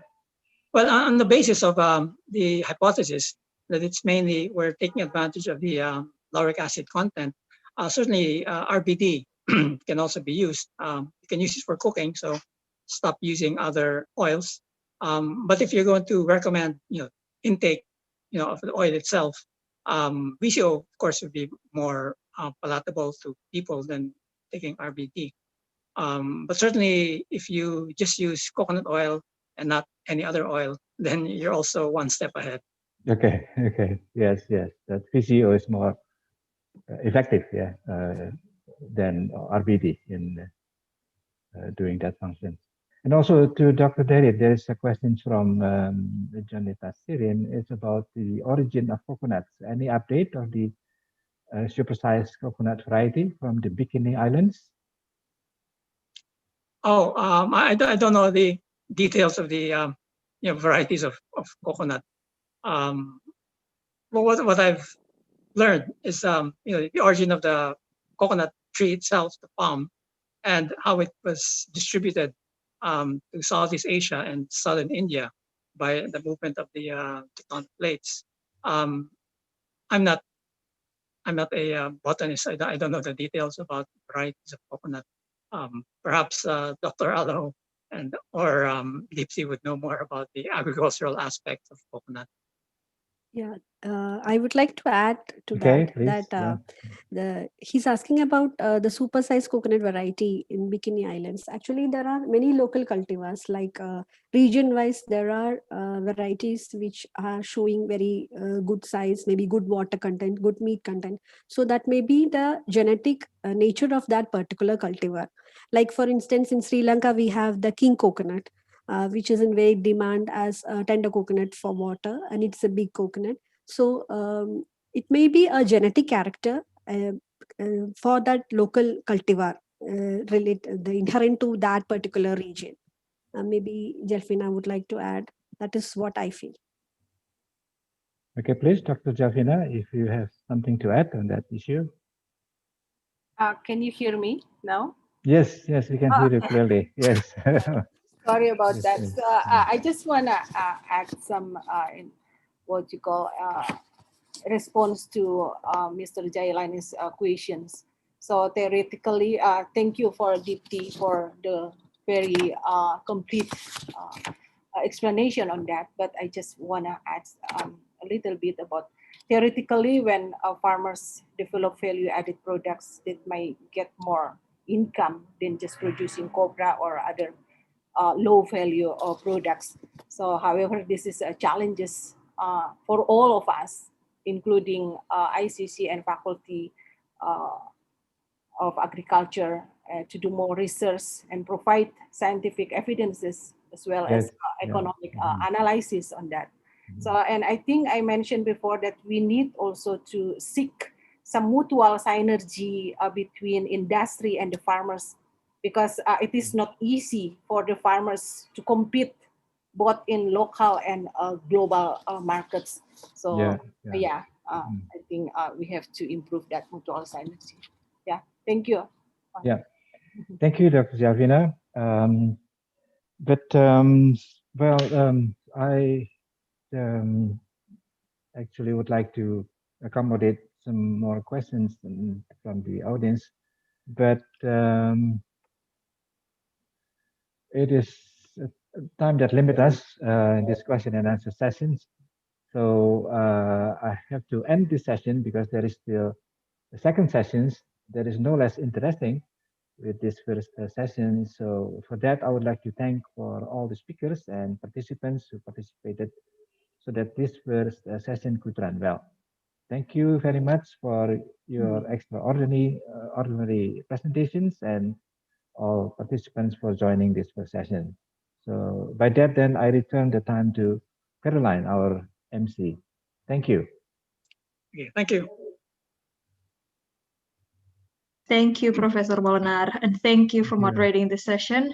Also, thank you for our speakers for the very interesting material. I think we all learned very new and useful things from your talks. As a gesture of our appreciation to the speakers, the committee would like to present each of you with a certificate. For Dr. Alo, for her talk on global scenario of coconut sector during COVID-19 pandemic and beyond.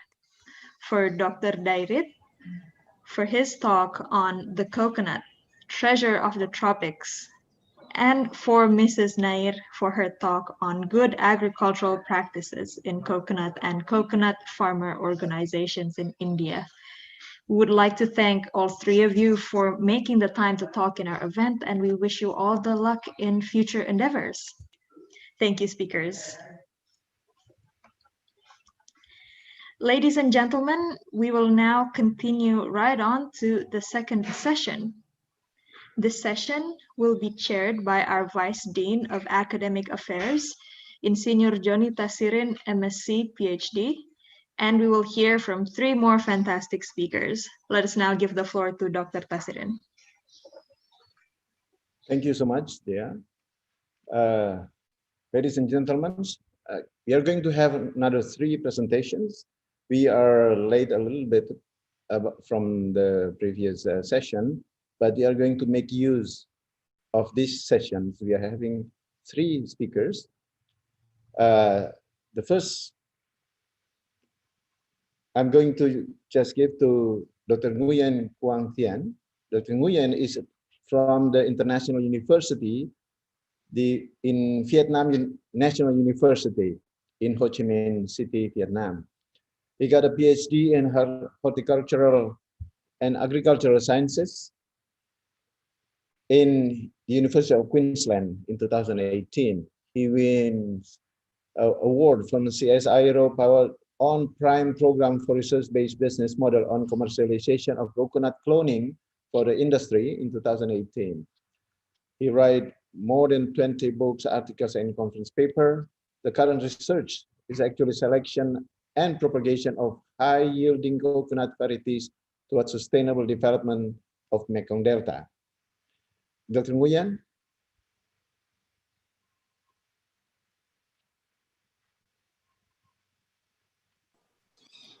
Hi. Can you hear me well?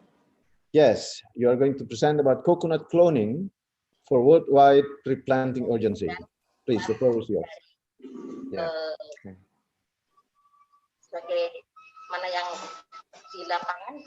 So let me share my screen. Berupa benang perak dan benang emas pada pembuatan motif selongket.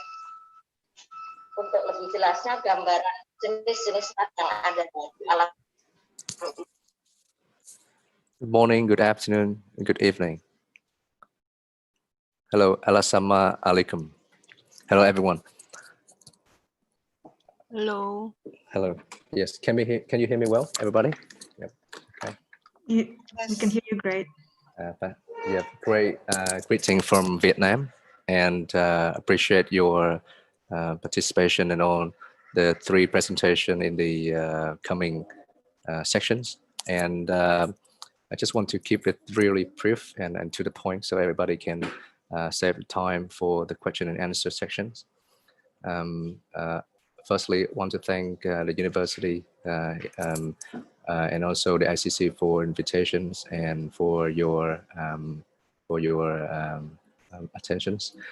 Just wanted straight to the point. Okay, so my topic is about cloning, coconut cloning for the worldwide replanting urgency, and I would like to divide my topic into 3 parts. First, why we need to do coconut cloning, which is the driving force for this particular technology. And the second is, what do we have at hand? What technologies we already acquired in the past 20 or 30 years, and the way we want to move forward. This will be the last part of my presentations. And so we jump into the driving force. What does really have the big impact for the cloning technologies? As you can see here, we got the big booms of coconut drinks for a replacement of the soft drink industry. It is happening right now, and thanks to the presentations of Dr. Delfina and Dr. Fabian Derry, we appreciate the importance of having good materials, good coconut material for the coconut industry, coconut water and coconut oil, and all the accessories and industries coconut related. And I think I just picked some figures that I feel important to me. The first is the coconut water is,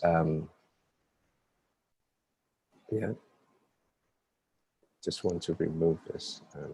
Okay, the coconut waters is in 2020 is just the coconut market is about 3 million, and it's going to jump into 8.5 million in 2026.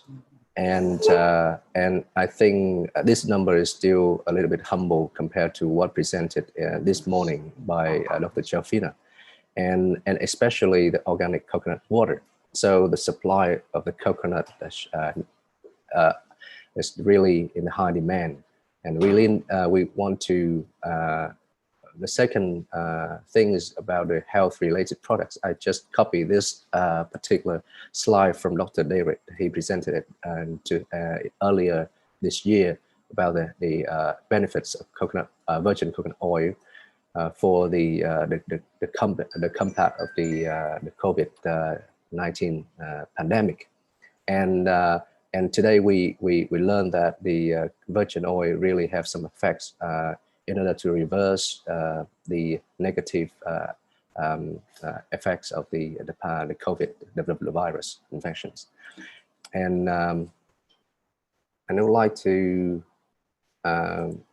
jump into the topic that I like to talk today about the coconut production. So how do we cope with that rising demands for coconut productions when we have the major threats to the coconut productions, including the advanced age of majority of plantings, the lethal pests and disease, the natural disasters, and also the improper management in coconut plantations. And the photo that I like to share with you on the screen here is what I took in Mexico, and it's the problem with the lethal yellowing and also the virus. The virus is not just attacking the people; it's also attacking the coconut plantations. And this is the killing, just the killing disease, which we call the phytoplasma-based disease. And it's just lethal to the coconut palms. And if we really need to have an accurate supply of coconut, we need to really deal with that. And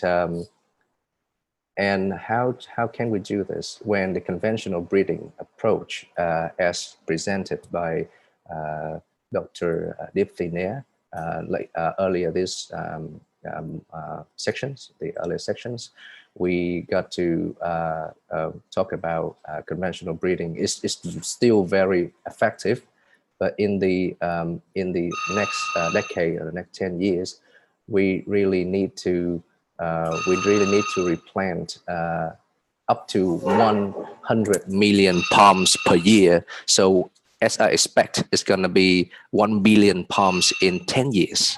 So how do we achieve this goal as the mandate for replantations? So let me introduce you something that we can do to reverse the situations, which is the possible solution when we can use tissue culture to rapidly multiply the varieties of interest.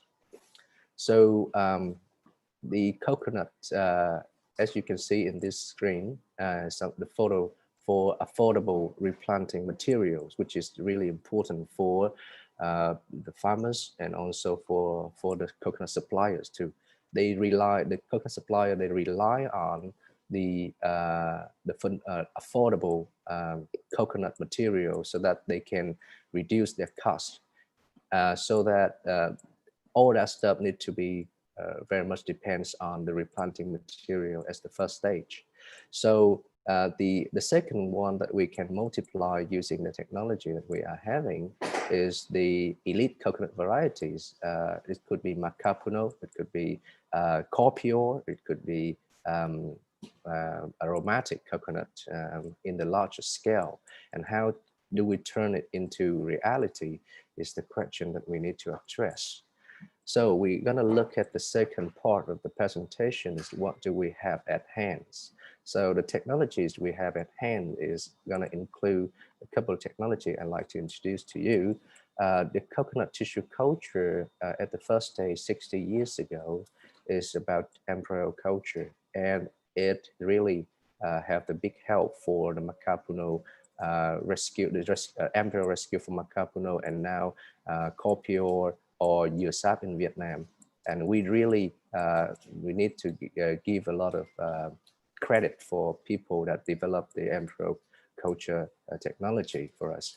And the second part is about the haploid culture, which is really much about using the ivory and also the pollen or anther to culture and also multiply the planets from those materials. And it's particularly good, really great effort been done by the Sri Lankan group. And the third things that we have is the somatic embryogenesis. This is particular powerful tools that have been followed by a couple of research groups in different places around the world, including the Mexican group in Sisi, led by Dr. Carlos Oropeza, and the Australian group led by Dr. Steve Atkins is another, and also the Sri Lankan group, the Pereira groups. And today we have the somatic embryogenesis as the foundation for the coconut cloning technology. And we want to share with you in the next few slides how far we get for this four technologies. And also, last but not least, it's pretty important to do the cryopreservation as well, because when you talk about conservations of the genetic materials, in the long run, when we need to deal with a lot of issues such as the natural disasters or the change in land use, there's a lot of lands has been converted from farming to houses, and so the urbanization takes place all around the world. So it's difficult to maintain enough land to conserve the genetic materials and also all the seed. It's difficult to maintain the seed gardens because the cost is high and the risk is high as well. So the four technology that we can do with the coconut tissue culture they do have a great efforts and potential in order to maintain the or produce the large amount of seedlings. So we'd like to briefly go through the embryo culture, one-to-one technology. So if you got one embryo, but it cannot germinate in nature, you can use the in vitro culture techniques to rescue. We call the embryo culture. This is one of the, we can do it with our plants. And then after we got the plants in the test tube, we can have them in the soil. And this is some of the example for the USAP being planted in Vietnam is Macapuno-like coconut. Is the young coconuts coming from the embryo culture from the test tubes.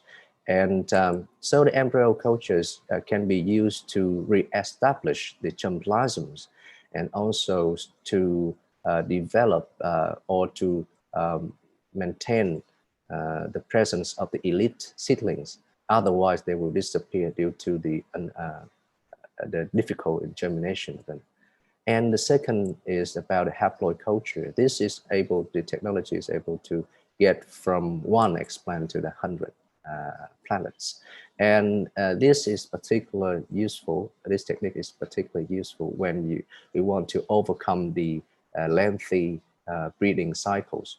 And this is these techniques involve 2 particular parts. First is about the embryogenesis from the anther or ovary culture. So you need to get the embryos through the callus phase.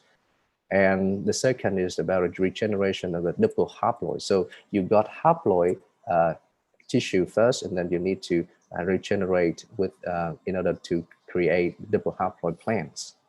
So, and here's the figures that we get from replications about 10 years ago from the Sri Lankan group, which provide quite a number of success in order to use the haploid culture for the multiplication of the plants. So we move into the somatic embryogenesis, which is quite interesting and exciting techniques that need to be mastered by different groups in including the University of Queensland, where I worked. The somatic embryogenesis is also called the coconut cloning. It can rapidly multiply the coconut seedlings. And this is a critical technology to address the rising demands. And here is the couple of photos regarding the somatic embryogenesis. We can actually use 2 types of materials from the coconut in order to get the colors and also to turn them into the plantlets. First is the plumule tissues. So what is plumule tissues?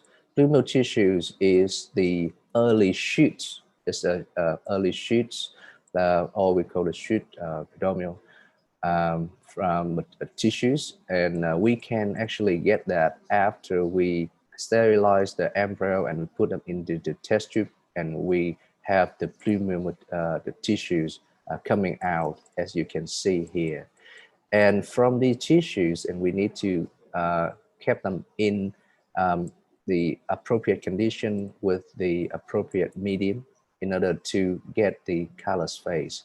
So here is the photos here, as I pointed out, is the callus, the embryogenic callus, as you can see. So from these callus, we can have multiple structures. We have multiple embryogenic structures, and later on we can turn them into little shoots like this. And each of the embryos here can be, we can consider it as equivalent to 1 zygotic embryo.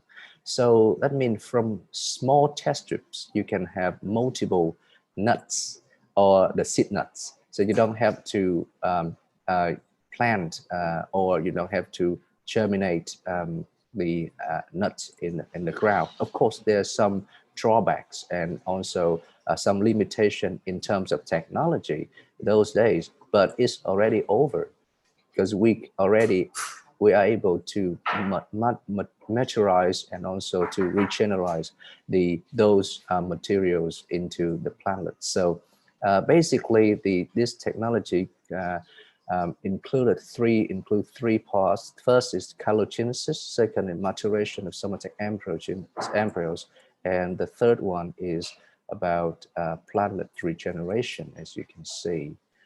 And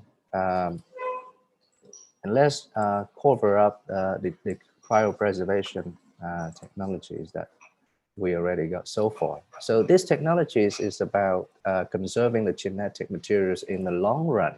So it's involved through major steps. First is about dehydration, but we need to talk about it, effective dehydration of the conserved tissues, because before you move the tissue into the cryo or into the low temperatures conditions, the water inside the tissue will be crystallized, and it will cause a lot of damage to the tissues, and the tissue will die. So effective dehydrations of the conserved tissue is the critical steps. The second is about the recovery and regeneration of the cryo tissue. This is also important because if you got the conserved tissues dehydrated well and you put them into the low temperatures, but they cannot recover or it cannot regenerate, it is also a big problem. So recovery and regenerations is something we need to care about. So here's the work's been done by an Indonesian scientist called Sisunanda. He did this work at the University of Queensland a couple of years ago, and he used materials we call zygotic embryos. So he learned how to use the appropriate materials at appropriate stage of maturity in order to conserve under the cryopreservation. But today we talk about more about not just zygotic embryos, but also about plumioles, pollens, and also embryogenic callus. So we are able to preserve not just zygotic embryos, we're able to preserve plumioles, pollens, and also embryogenic callus. This is what we can do with the cryopreservations. And I just want to briefly introduce to the audience one of the publication that we got earlier this year in middle of 2020. This is the Coconut Biotechnologies. This is the book that cover different techniques and tissue culture techniques, and also the biotechnological interventions related to the coconuts. And this can be something of good help for you. And how now is the third part of my presentation, is how we can move things forward with the things that we got in hands. So the coconut tissue cultures, embryo culture, haploid culture, somatic embryogenesis, and cryopreservation is what we can achieve. But how do we scale it up? How do we make things affordable? We need to think about the new interventions. We need to think about the acclimatizations. Once you got the plant in the test tubes, when you put it in the soil, it's really difficult because it's not easy to turn the baby in the incubator, for the normal life. It will take time and a lot of efforts. The second is about automations, because tissue culture involves a lot of labors and time, and of course it's about the running costs for maintaining the large scale micropropagation system. Because we had a conversations a couple of years ago with Dr. Carlos Pereira in Mexico about how can we afford multiplying, let's say, 100,000 plantlets with a lot of lab technicians, and the automation is something already got the robots, the tissue culture robots that I can introduce you in the next few slides. So we need to think about the engineering and the robots when we do tissue culture.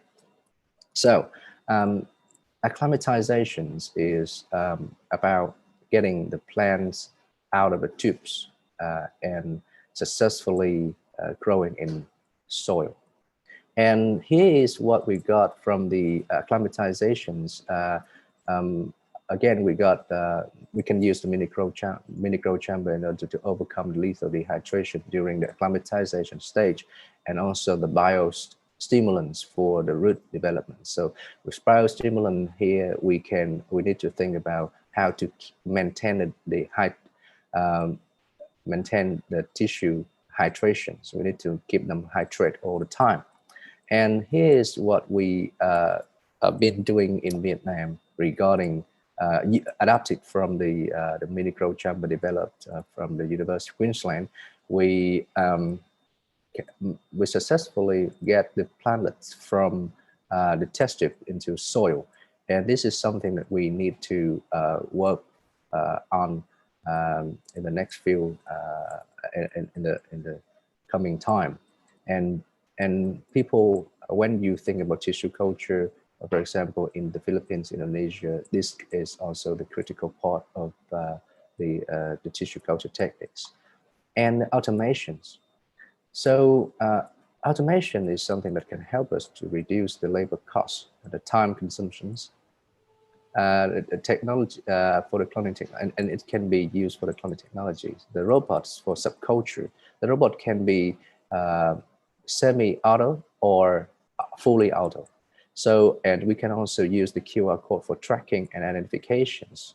On the photos here is from the New Plants Smart Clones company, which is adapted for the woody plants. And we at the University of Queensland are trying to incorporate it into the coconut tissue culture system so that we can reduce the cost.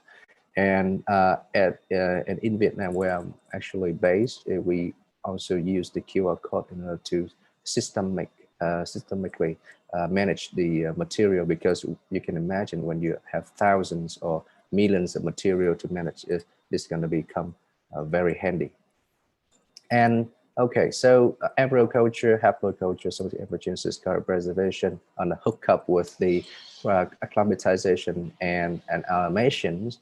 We also need to think about movement of germplasms and seedlings in the safe way. So phytocertificates, biosecurity regulations, and on the international agreement need to be in place before we move things on. So this is really a call from scientists like me on my group in Australia and in Vietnam.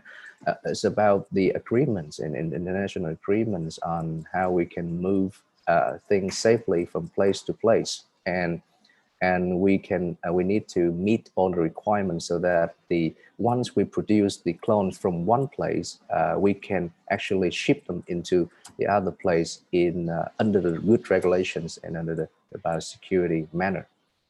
And here is I just want to give you one examples for the opportunities for different sectors. It can be government sectors, or it can be industrial sector or private sector to participate in the coconut propagation or micropropagation mandate. So for example, we got the Coconut Australia is one of the Australian-based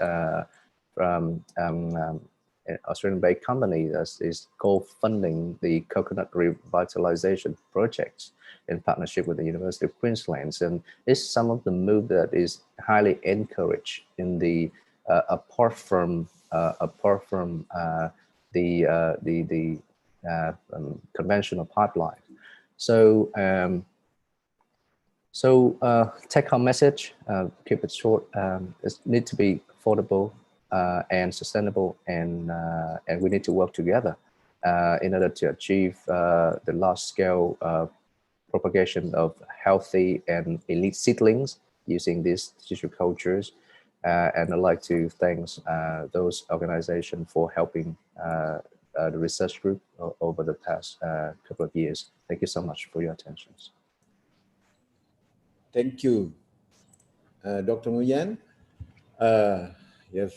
Your presentation give a solution for the rapid multiplication of targeted species, which is very good. The technology is available from embryo culture until the cryopreservation. The author you present here or you refer to is here in Zoom, Dr. Henki Novarianto. He asked questions. Hopefully we're going to read the questions if the time permits.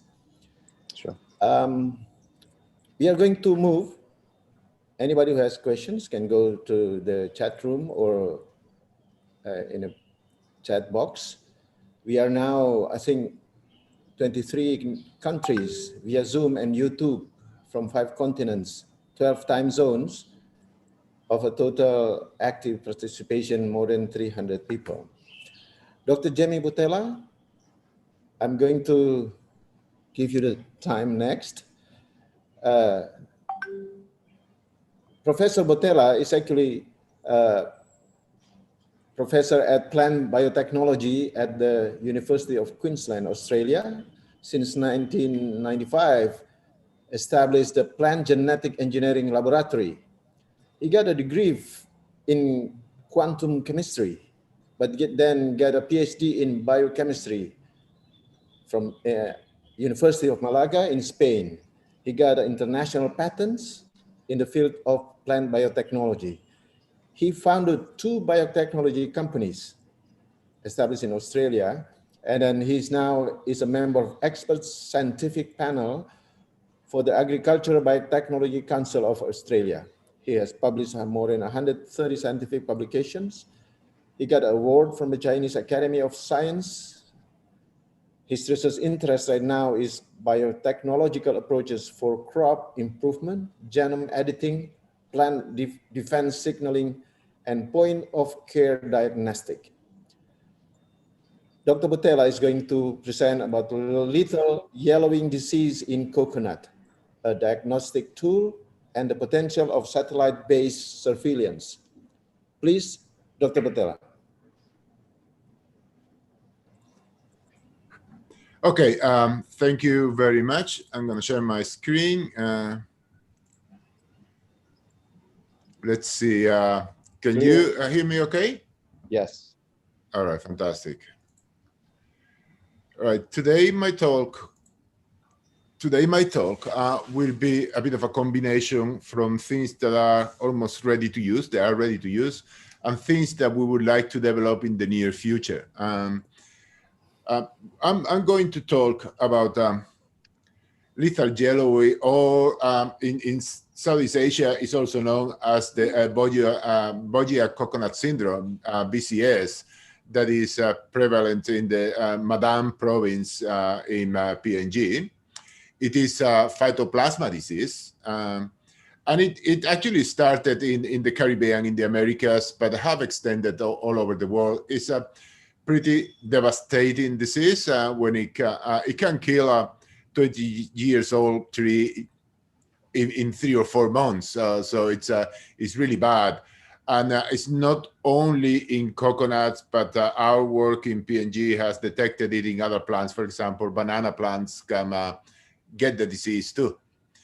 All right, let's talk about monitoring. Okay, monitoring can be classified. I mean, it can be divided into two different things. One is the surveillance, and the other one is the confirmation. Please remember that surveillance will not give you a final answer to anything, but it will give you an idea that the disease is there.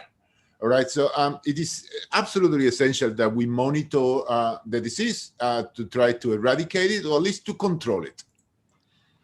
So surveillance will actually identify suspicious trees that are suspicious of being sick, while confirmation will confirm our suspicions. They are 2 very different things, and they require 2 very different technologies, all right?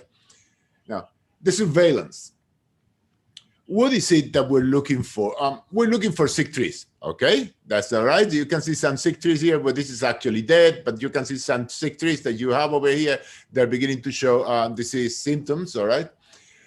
How do we normally look for those sick trees? We send people to the field, and we look, for the diseased trees, from below with our eyes, or with the eyes of people who are actually really good at looking at it, but they are limited because they can only look at what they can see, and they can only go to some places. But there are other ways that we can do this. We can actually look from above, obviously not with people, but we can look from above. And most important than that, we can use different set of eyes. Eyes that can look at things that humans cannot. So let's talk about surveillance from above. What can we use? Well, until not too long ago, it was almost impossible to think that we could actually get any kind of resolution with satellites. But today, we have all kinds of satellites. We have the old ones, low resolution, around 60 meters for 1 pixel in a picture. We have what we call medium resolution satellites. It's between 10 and 30 meters per pixel.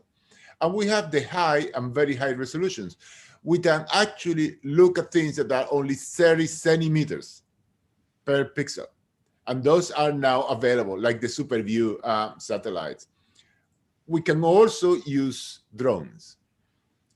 Pretty much a lot of people got drones now for a lot of applications. I have one because I like to use it when I go sailing, and it's really cool. You can take really nice pictures and you can take really nice video. But more important than that, you can take pictures of high resolution that you can then analyze. What am I talking about? Pictures. There is more than pictures. When you look at the human eye, human eyes are extremely limited. Human eyes can only see from here to here. They can only see indivisible.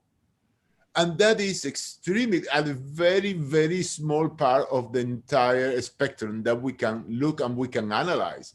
We got near infrared, we got fluorescence, we got things that we cannot see, like thermal, to measure, temperature, at least temperature in the surface of plants. We had what they call the synthetic aperture radars. We got the LIDAR system. Means looking with human eyes is so restrictive. And there are so many other things that we can use, all right? Let's talk about the symptoms that you have in lethal yellowing. The symptoms are, first of all, you see fruit drop. Then you start seeing a yellowing of the canopy, all right? Why? Because this is a phytoplasma disease, and phytoplasma diseases actually will restrict, flow and movement, and will essentially stress up the plants. Now, plants that are stressed have a very unique signature if you know how to look for it. And of course, plants that are stressed, the photosynthesis efficiency will be quite low. And you might say, yeah, but you don't want to go up 20 meters of a palm tree to measure photosynthesis. Well, good news is you don't need to. You don't need to. Now, if we're going to do a surveillance, what we need to do is we need to look and record all kinds of emissions from plants or from trees. And we need to analyze them in a way that we can actually recognize how does a diseased tree, a sick tree looks like. Again, forget about your eyes, forget about the picture, forget a normal RGB picture. How do they look when they're sick? And for that, if we go beyond what a picture can take, we need to look at a very high, wide range of spectral signatures. In the infrared, in the ultraviolet, in the fluorescent spectrum, we need to look at everything and find out how does a sick tree look by looking at all those signatures. And most important than that is, if we look at the signatures, it's going to be almost impossible for us to actually recognize, okay, a typical sick tree will look like this in the infrared or the fluorescence or whatever. It's for humans are almost impossible. So what we need to do is use artificial intelligence and machine learning to recognize symptoms. We are dealing with artificial intelligence and machine learning in my lab. You will see an example at the end of my talk about them that they can work, all right? So 2 things in surveillance. One is image acquisition, and the second one is image analysis. One thing is how do you take, the images, and second is how do you interpret them? Image acquisition, all right? you can do that with anything. Drones are really good to do local stuff. By local is small scale, and by small scale, we're still talking about, you could do kilometers, square kilometers with drones. Today, we have really good drones that can go a long way. They are super high resolution, and they're very fast, and they're relatively cheap. I mean, super duper drones can be bought now for $8,000, $9,000. I'm talking about drones that come equipped with all cameras that will get into the near infrared, the ultraviolet, thermal cameras. And you can get that for a relatively low price. And you can use satellites, because today, finally, we can actually use satellites, not too much for small plants. If you want to look at a wheat plant or sorghum or rice, that for a single plant, satellites are not good enough. For things like coconuts, they're more than enough, because you get a 0.3 meters resolution in the best satellites. You can do large scale. They're a bit lower resolution, and they're a bit more expensive because you do have to pay for that.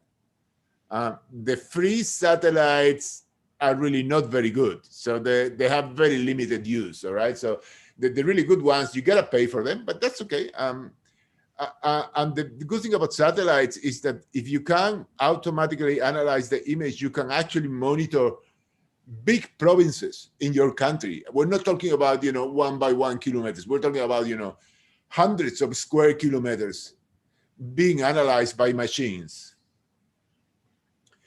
What about the analysis? Let's say that you take the pictures, and you take pictures in the infrared, and you take pictures in the visible spectrum or the ultraviolet. Well, it's not only taking the pictures, what you see, is how do you analyze it? And I can give you an example. This is a very basic example that is very used in agriculture. It's called NDVI. NDVI stands for Normalized Difference Vegetation Index. It's actually a mathematical formula. What you do is you actually look at a plant and you measure the reflectance they have in the near infrared and the reflectance they have in the red. And then you produce a mathematical formula, and you do these calculations, and you end up with a number.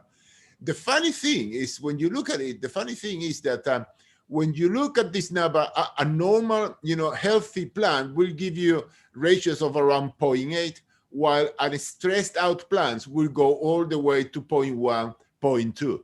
So it's not taking one single picture in the infrared and one in the red. It's taking different pictures and then doing mathematical analysis. And that mathematical analysis can actually be interpreted, because if you look at a dead leaf, you're going to have a number of emissions from a dead leaf, and a stressed leaf will have a different signature. If you see here, they will emit more in the green than the near infrared, while a healthy leaf will have a much bigger near infrared emissions, reflections, than the green. This is just physics 101. Typical example, I'll give you a picture of a field. This is a wheat field. Look from above, and you can see the farm over here and the field. And when you look at the field, you would tell me, the whole field looks to me identical.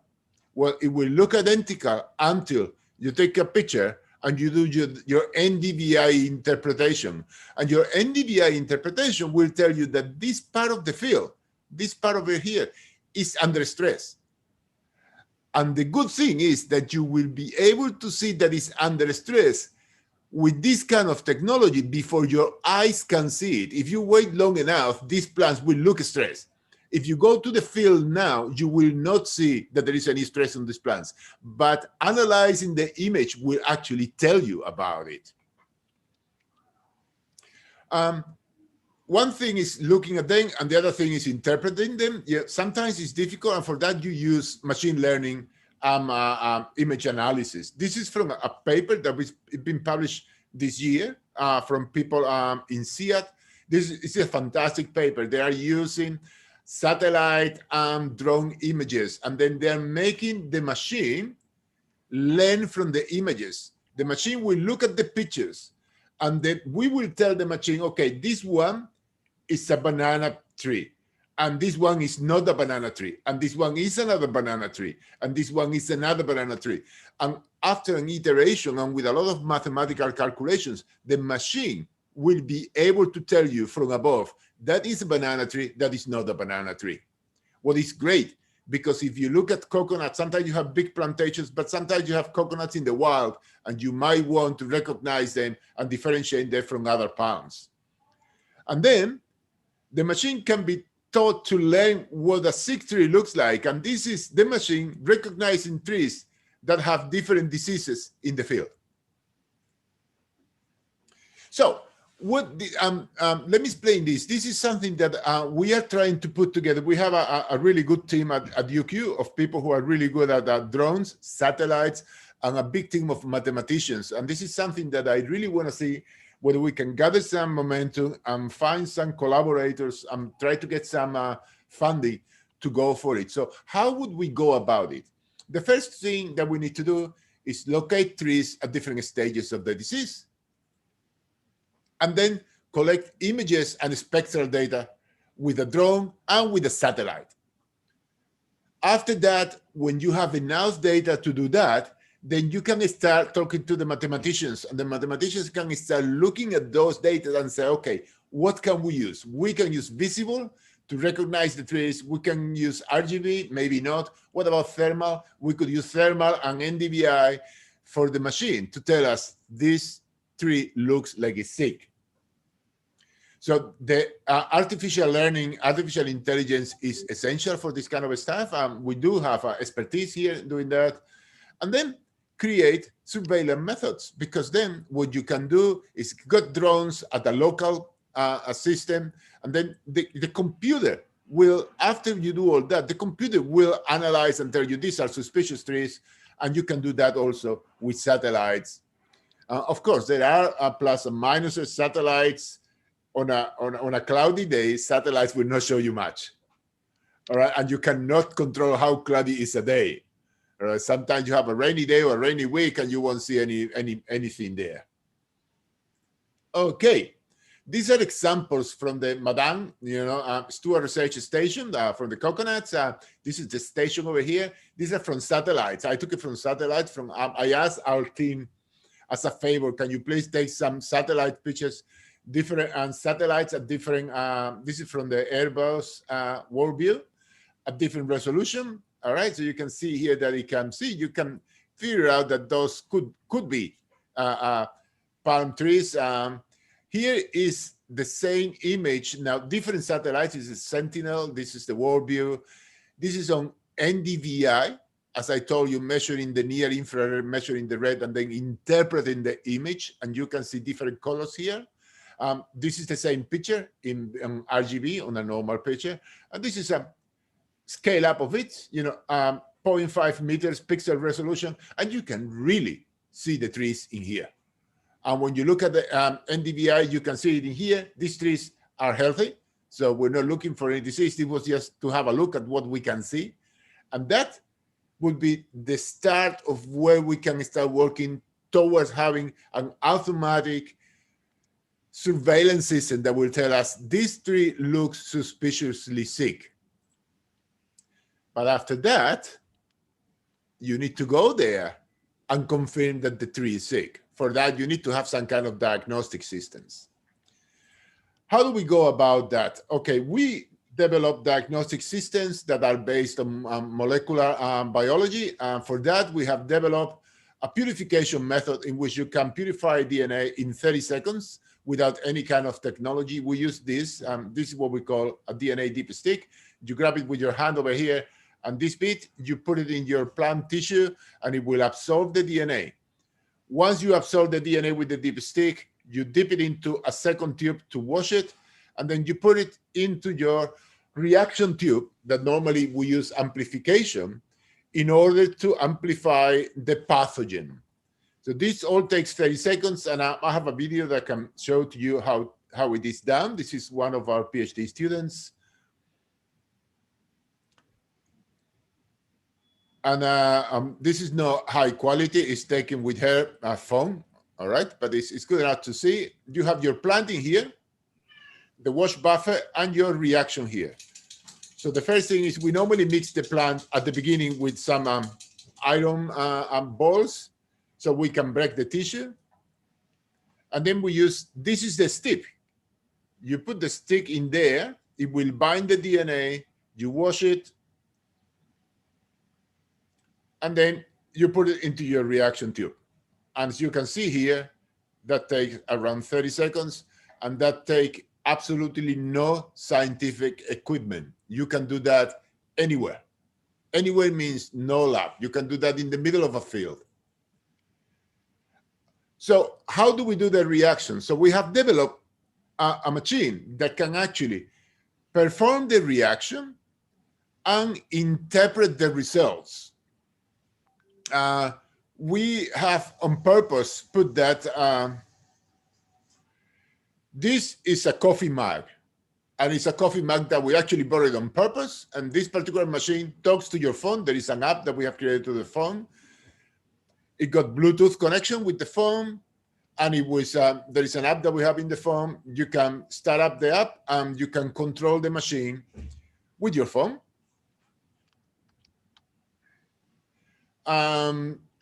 Once you have decided, what do you want to use for the detection, it got, capacity for 6 samples. It talks to the machine. It receives data to the machine. Here you can read in the temperature that is on the machine.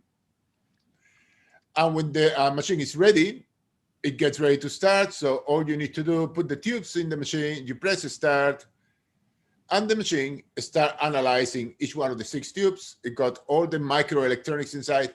And then it actually uses machine learning to learn when do you have a positive and when do you have a negative. We have trained this machine with thousands of samples to tell us this is a positive and this is a negative. It actually means that you don't need to know any science for that. The machine will tell you this is a positive sample, this is a negative sample. Now, that machine can be plugged into a car, lighter. So you can plug it into pretty much anywhere. Car lighter. This is the second version of everything. What you can see here is we don't use tubes anymore. We found that it's easier and it's even cheaper to get a bag, a plastic bag. So we put the leaf in there and we squeeze it with our fingers. And then we just put the dipstick into it, wash it, and put it in the tube.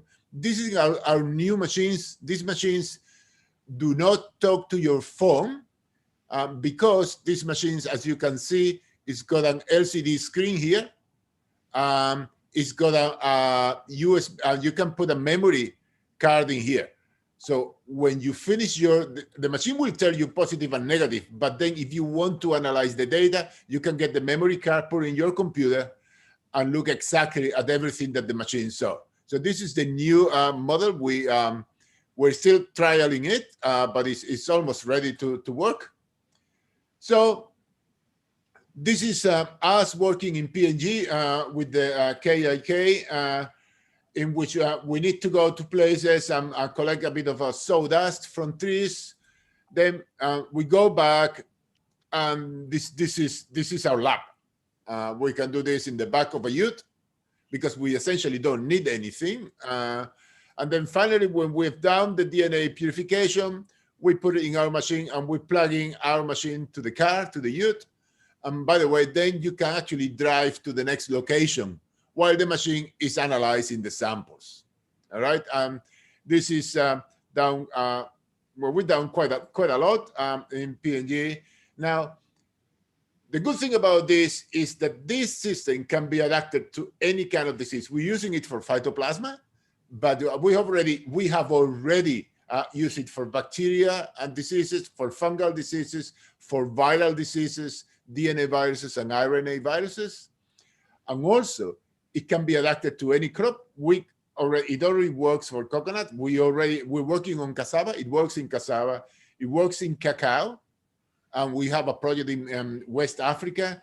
It works in sugarcane. We're working with the sugarcane industry in Australia. Actually, sugarcane is really good because we are testing diseases at the mill. So we don't even need to go to the field. When you get the juice from the sugarcane, we can test whether those plants were sick or not. And it work with chickens. Chickens are not a crop, but we've been doing work with the Australian chicken industry. We can detect Campylobacter contamination, bacterial contamination in chickens. All right. Now this is the end of my presentation. I need to thank my collaborators, especially the PNG group, Alan Aku, Alfred Campbell, Julius Maut, that is, I think, attending this seminar. They are our hands and our brains when we go to PNG. They are the ones who can look at a tree and they will tell you even better than molecular diagnosis. This is a sick tree, but you always need to confirm with molecular. And we have other collaborators in Chinese Academy of Sciences, in the US, Singapore, and Malaysia. They've been working with us in the diagnostics. If you look at the bottom, you will see that there is Dr. XXXX. That actually means we're always looking for collaborators.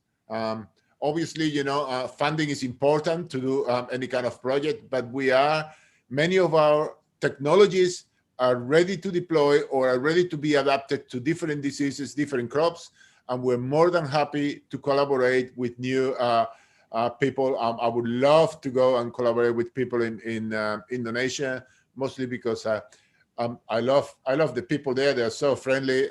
I love even more than the people. I love the food. The food is excellent in Indonesia. And so if you are interested in working in any of these, in other crops or whatever, please just give us an email and we can talk about it. Thank you so much. Thank you. Thank you, Dr. Botella. Amazing. Surveillance and confirmation. But actually, we encountered a human limit to the visible light. And I think your presentation dwarfs the beauty of colors by looking at something, the drone and satellite to identify and quick response for the sick or less health. Amazing. Maybe you reveal your patterns already here. Mind-blowing diagnostic droid. I think I like that. Droid for the coconut. I think we may invent a new name for that. Codroid or something like that. Amazing.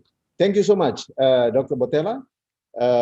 We need to continue to themes about the soil management for coconut smart agriculture. This is presentation about by Dr. Joko Purbopuspito about the land in North Sulawesi or maybe further.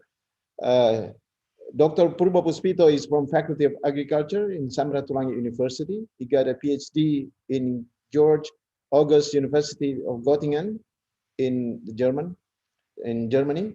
He got also postdoc in Center for Forestry Research in Indonesia. He got publication, he got ORCID and Research ID, Scopus and Loop, if you want to search further about his work in academic.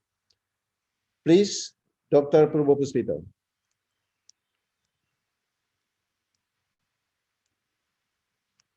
Mute my speakers. Okay, good day, everybody. Thank you. This greeting from Manado. On behalf of the committee, I would like to say thank you for your patience to join these long seminars. And then I will try to make my point short. Hopefully it's clear. And let me share my screen with you.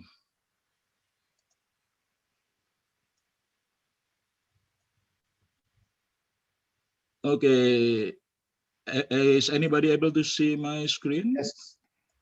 Sound and picture is clear. Thank you. Okay, so this is the location of Manado. We already pointed out previously, and I will talk about a review actually in soil management of coconut smart agriculture. The topic is I will talk about a bit about Sam Ratulangi wise word and the coconut of Indonesia, soil Indonesia, and smart coconut agro eco technopreneur. It's long term in this point, but it's mean that's simple, a good agricultural practice for coconut. Okay, Sito Timo Tumoto is meaning to live is to liven others. To live is to and live on others, meaning that we are being human. And because of that wise word, that's become our motto at the university. The Faculty of Agriculture is an excellence, and we strive to be an excellent in and culture in Tridharma based on the Walase region. For some of you is not knowing the Walase region, here is the Walase region. Walase region is the shape of like heart. And because of the have a shape of the heart, that's why Dr. Botela mentioning we are all very friendly and very nice people. And that's the way it is, our culture and nature. And when we take a look of the position, this one is the passage and is the border also of the line of Walase, the blue one, and there's the Weber line, Leidecker line, and the top of this one is Huxley line. So we are actually in the nibbling of the Pacific region. No, the coconut in Indonesia, this the area that's have the priority for developing coconuts, according to Ministerial Decree 2018. So we have a area with a priority in North Sumatra, in the central of Sumatra, southern Sumatra, and West Java, northern part of eastern part of Kalimantan, and then northern part of Indonesia. Here, the star of our place right now. And then we develop the Moluccas, and that's all the priority that need to be developed in this decree of 2018. And for that purpose, Sulawesi Utara is being the third most area of coconuts. The first one is Riau, and then the East Java.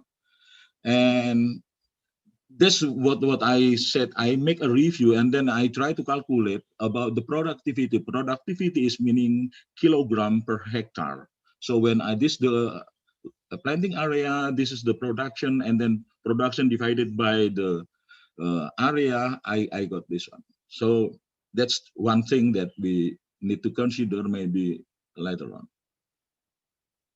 Okay, coconut development priority in North Sulawesi consists of at least 5 districts, yeah, because it's under decree 2018 from the nationwide agricultural region. That's a priority, and you will see this. The region is in Minahasa, South Minahasa, North Minahasa.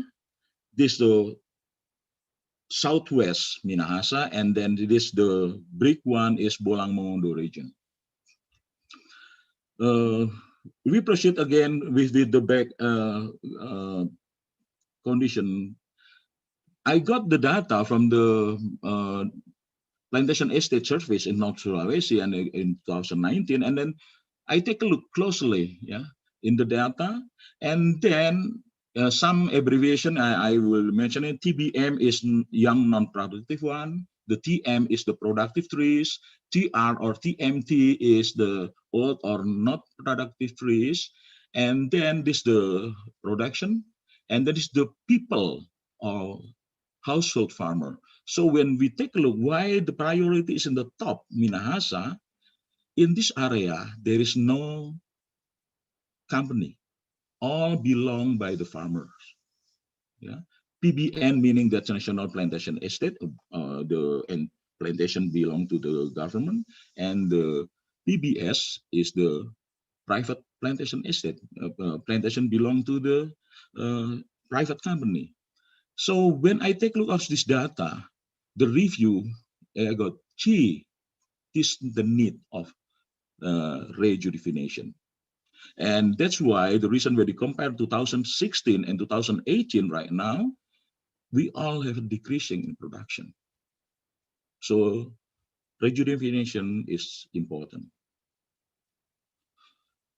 And we are lucky in Indonesia, we got good agricultural practice in a decree by the Minister of Agriculture. And by looking at that decree, we are able to see what is climate suitable coconut in Indonesia or nationwide, or we able to see it closely in our park in North Sulawesi. So when we see the elevation should be less, the less 500 and 2,500 of the rainfall, and the number of dry months is less than 3. That's the best way. But the limitation is shallow groundwater. If this one also suitable, but the shallow groundwater happen in the area, meaning it's not suitable for that.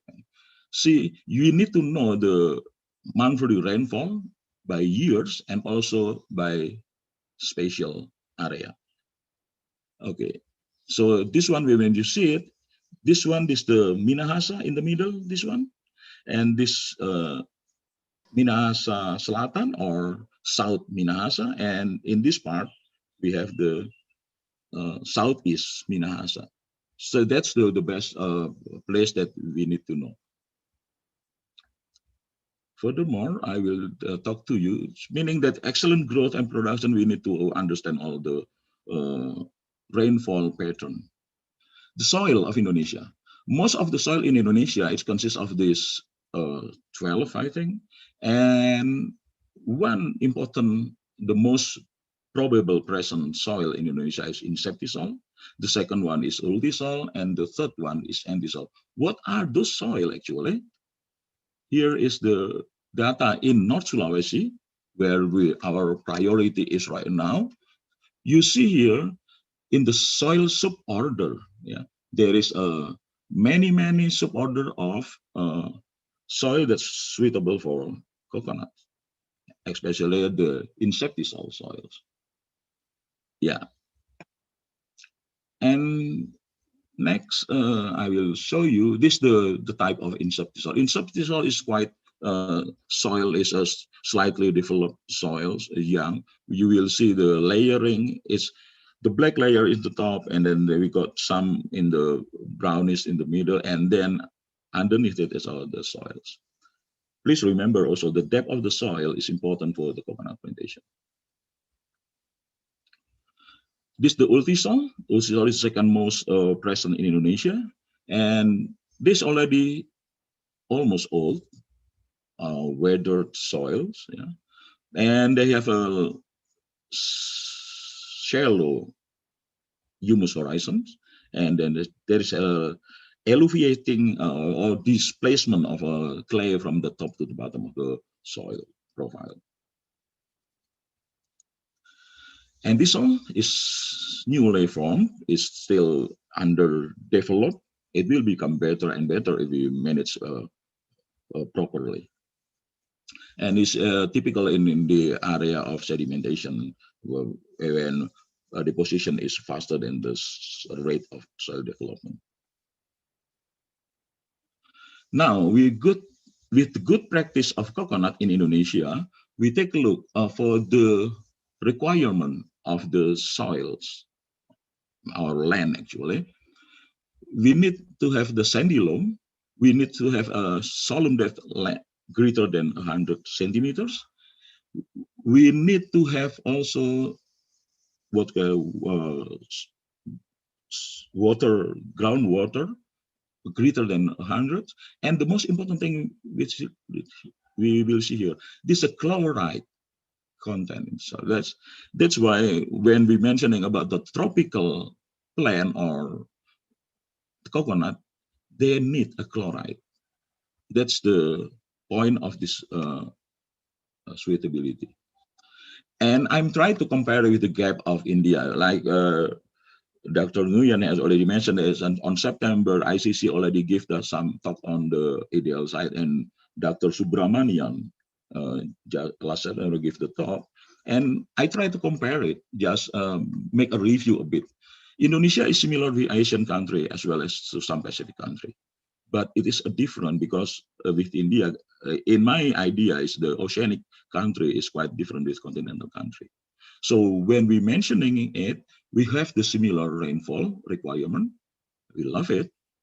Coconut love the requirement of enough water for their growth. But when we take a look at the soil pH, the soil pH in India required 6 to 7. We have a 5.5 to 7. And also about the soil depth. The soil depth in India, they asking about 1.5 to 2 meters depth. In Indonesia, at least 100 centimeter depth is fine for our best coconut.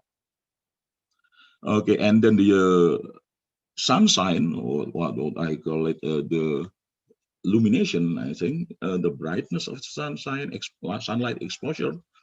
In Indonesia, is if we have 5 to 7 hours per day sunshine is better, but in India they are asking for the criteria is greater than 7 hours per day sunshine.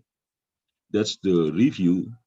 And when we compare, take a look in 2 hours gap decreed by the minister. This for the dosage for the seedling, yeah. And there is a dosage of Kisrit here. The Kisrit is containing magnesium sulfate, and actually SP36, the common fertilizer in Indonesia, is also containing 5% of sulfate. I have photos from a colleague in Balit Palma, Mr. Julianus Matana. He sent me this one. How we did our manuring or fertilizing the coconut. We always similar to India, making the circle around the trees. And for the youngest one, they are 15 years old, we put it in ready of 1.5, and then the organic matter, meaning compost, we put at 200 to 20 kilogram compost per tree per year, and the NPK, yeah, for 4 kilograms. And in the juvenile or old or mature coconut, they need to put some more borax. Yeah. Borax is the nutrients for trees to make a good tree. Later on, I will talk about that. And here, why we put a borax? Borax is HBO4, H3BO4. This one, this boron deficiency is some places are common, like meaning a crooked leaf, there is no branches, and that's the problem with the borax. And nitrogen deficiency is similar to Dr. Dipti, that you got a yellowing color. Magnesium deficiency also got different, but when you take a look closely, be able to distinguish which one is magnesium deficiency and which ones is the magnesium or potassium. Potassium, last night when I take a look Dr. Dipti, I got, gee, that's good idea. So I put this picture here. The potassium deficiency will give a color in the middle. The red of the leaf is still yellow, but the leaf flats is still blue, green, and the leaflet is yellowing. And I couldn't find any phosphorus deficiency, but I was thinking maybe the standard tree or small fruit or very dark green leaf, maybe the symptom. And for the chloride deficiency, sometimes the small fruit will be always fell down, but in Indonesia, actually, from our ancestor, when they said the fruit is small, only a few nuts in the bunch, they said put just a added salt in the crown tree, and that's why the way we traditionally relieve or suffice our need of chloride. And organic amendment is the best way to go. There's some info on coconut huts nutrients amendment, and there is a plenty also. Bokashi is another way to work on it. So from Dr. Subramaniam, I got similarly with our results, yeah, with my reading, and we found that potassium grows affecting the trees, and then the leaf especially, and the nitrogen also color is become yellowing. But it's not a yellowing disease. Yeah. And what we did in Balit Palma, actually, the Varieties coconut, they put for 2 years old, they put 20 kilogram compost per trees. Okay, that's the why soil is important in my idea. For the all three tall coconut, they put a radius in 2.0 meters, 2 meters, with 30. For young, we got 20, and for the old, we give 30, and the similar chemical fertilizers. Okay. You see here, boron deficiency is some terrifying effect actually. They have no branches, no fruits, and the leaf is crooked. And in some part of Indonesia, we will be able to find it out. And then almost closing, organic manure is composting is the best. That's why I always mention. And this one that developing the analysis of soil sometimes is difficult for small farmers. There's only household farmer less than 2 hectares of their coconut plantation. But this one is the most important. Managing inorganic and organic management of nutrients is the best way. Organic manure is needed. Yeah, there is hopefully because it is improving the physical and chemical and biological properties of soils, and as well as will be good for the trees. We come almost smart agriculture. Smart sometimes is exactly the correct one for the term specified, measurable, achievable, and relevant, and time-bound. That's why we need to work on that point.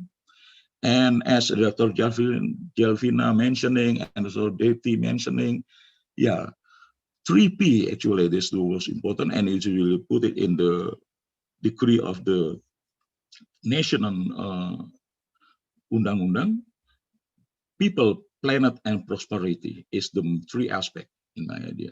So, but when we take a look in the small start from ourselves, we have the personal value, the leadership capacity, and then studying organizational culture, and then institutional, and then economic, social responsibility, and then environmental sustainability. Like Dr. Gelfina shared, sustainability is development of that people in the present generation without compromising the other. Yeah, this I got from last year and the master plan pengembangan, meaning the development plan for the estate plantation. There are 5 tenets actually, or 5 aspects or pillars. Is partnership connectivity is the most important, connected to people. And then this one, because the farmer is spread out all over in Indonesia, the consolidating farmer is important. And then because they are spread out, they have difficulties to access the capital funding and make it all into together. That's the main framework, how we work for developing the smart coconut agriculture. Yeah, and then again, I will said, Dr. Depi already mentioned multiple cropping or intercropping. That's the way of life. That's bounded in our traditional farmer life.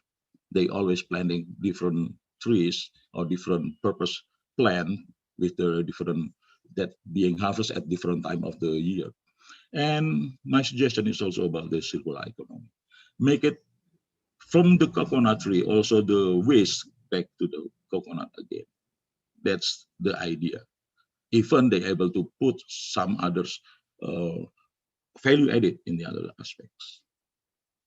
In conclusion, to achieve soil management for coconut in smart agriculture, follow the criteria protocol and manage to pay attention on detail and specific coconut requirement. And then achievable, acquired the all necessity rejuvenation in organic way of life, applying multiple cropping. And for relevant, revolve and involve of stakeholders in 5 pillars to proceed for consolidating, connecting, integrating, and modernizing the coconut system. And then the most important thing, we are time-bound target on circular economy, added benefit using that. I think that's all for my talk today. Thank you, moderators. Thank you, everybody, for listening to me. I give my time to you. Thank you, Dr. Purbo Puspito.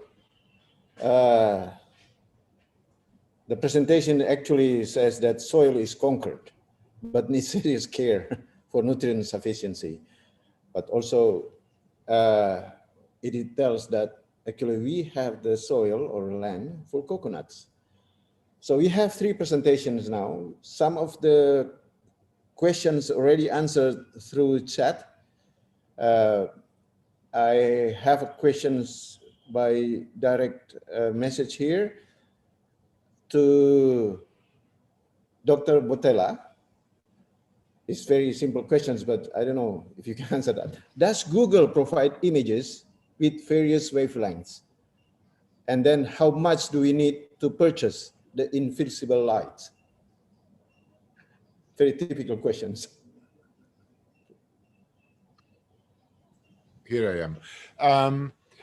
Google Images are free. And in principle, they cover the entire Earth, all right? But you cannot really control when the satellite will actually fly over your place. If it flies on a cloudy day, then that's bad luck. Nothing you can do about it. While other satellites, you can actually tell them, I would like to take picture of this place on these particular dates. So that's with Google, but Google are free. But do they provide the various wavelengths, like far red, for example? Say it again, sorry? Do they provide various wavelengths? Yes, it flies through. I mean, I take pictures of everything. Google? It will cover everything, but you don't have any control over it, all right? And again, you know, sometimes updating those photos, they do, sometimes they don't, so you don't really have any control over it. As anything that is free, got pluses and minuses. Okay. Dr. Nguyen, I think you already answered some of the Prof. Novarianto's questions. Do you have anything to add to it? No, just want to say thank you for the questions. Just want to emphasize on the international collaborations and also the opportunity for the private sectors or the governmental sectors to join in, because it's really need a lot of support in order to make the coconut cloning into reality. Thank you for that. Okay, thank you. There is a questions to Nerjoko from Dr. Novarianto as well. India can produce coconut double than other countries. It is around 10,000 nuts per hectare. Compared to the Philippines and Indonesia, only 5,000 per hectare per year. India can produce higher fruits because of their farmers' fertilizer, organized compost, water irrigation to the coconut palms. Is it possible we do the same strategy for coconut management in North Sulawesi? Water prepare is very important to coconut palms. Yeah, in my suggestion, we will be able to do it all together, meaning that all stakeholders joining hand in hand, and then we'll be able to start it with a good one to try to optimize or maximize our coconut production per year. Thank you. Yeah, well, Dr. Novarianto is actually very expert in this, and I think he's challenging all of us that we are going to do the same while he's highlighted India's successful story about the coconut plantation. I would like to have an interaction. If anyone would like to ask question directly.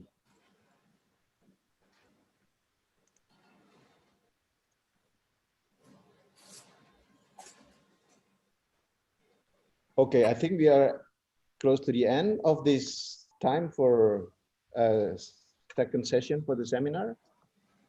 I'm going to give it back to the Master of Ceremony, to Dea.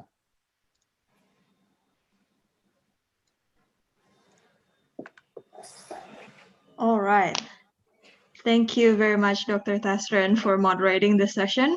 Thank you to our speakers for the fascinating material, all the frontiers of science that's being applied to the field of coconuts for smart agriculture today. Thank you very much. I think we all learned new and useful things from your talks. As a gesture of our appreciation for the speakers, the committee would like to present each of you with a certificate. For Dr. Tien, for his talk on coconut cloning for worldwide replanting urgency. Thank you very much. For Dr. Botella, for his talk on lethal yellowing disease in coconuts, a diagnostic tool and the potential of satellite-based surveillance.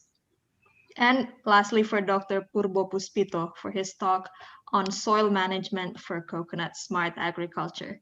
Thank you all our speakers for making time to speak in our event, and we wish you luck in your future endeavors. Thank you very much.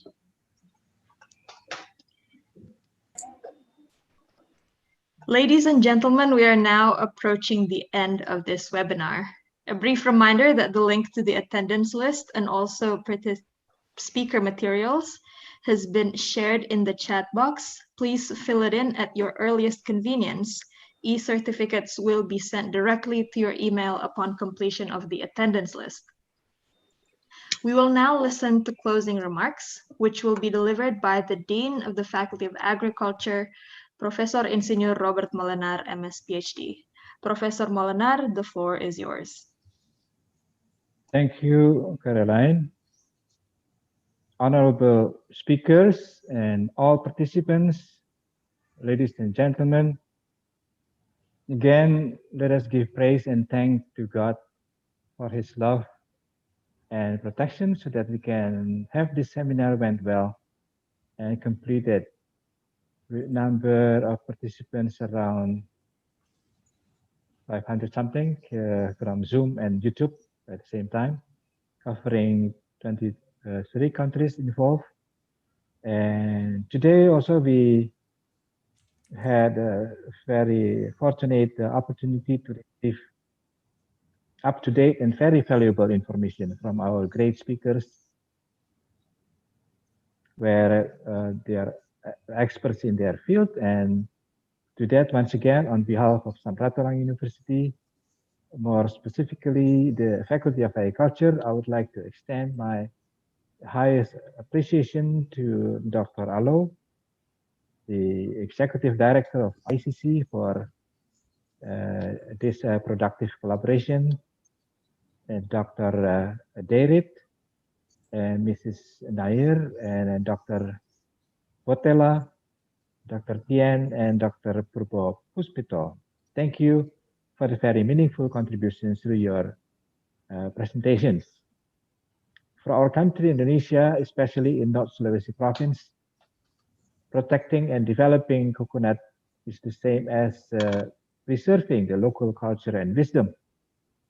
We even use coconut tree in the symbol of North Sulawesi administration and the Sam Ratulangi University as well. So that shows how important coconut is for the people of this province.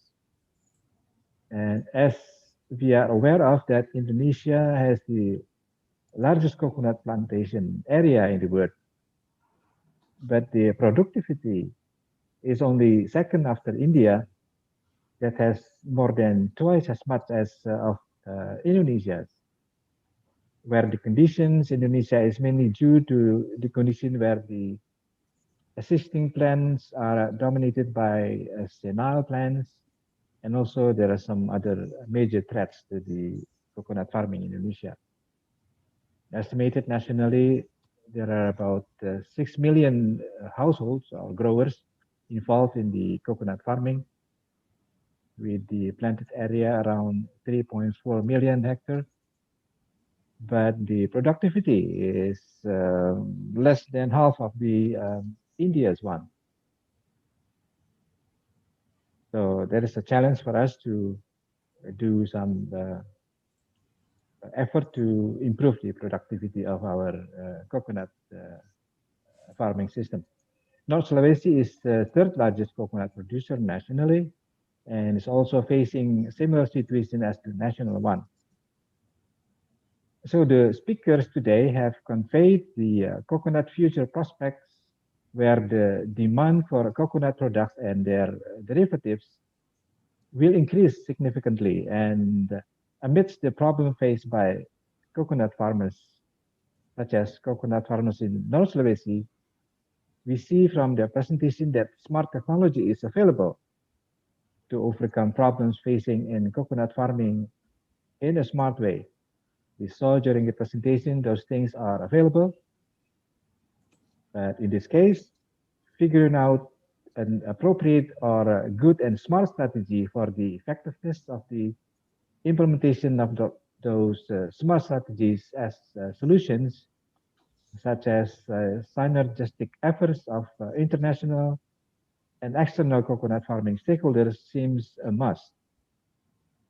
And recently, for coconut development in North Sulawesi, we are trying to implement a strategy called multi-stakeholders partnership, where Sam Ratulangi University and ICC are among the many institutions involved in it. We hope that sooner as the current political atmosphere related to the elections for governors, regions, and mayors is over, and we have the definitive leaders in the region, then these efforts will soon can be realized. To all participants of the seminar, I thank you for your participations, with the hope that this activity can function as a bridge to facilitate the development of relationship toward real collaborations among us, so that there will be a constant exchange of information and even technologies regarding issues on coconut farming and its development. So finally, by praising and thanking God Almighty, I declare this seminar on coconut in smart farming in collaboration between Faculty of Agriculture, Sam Ratulangi University, and the international coconut community is officially closed. Thank you all. Pakatuan Pakaluwiran. Stay healthy. And I wish you a very Merry Christmas and a Happy New Year in advance. God bless us. Thank you.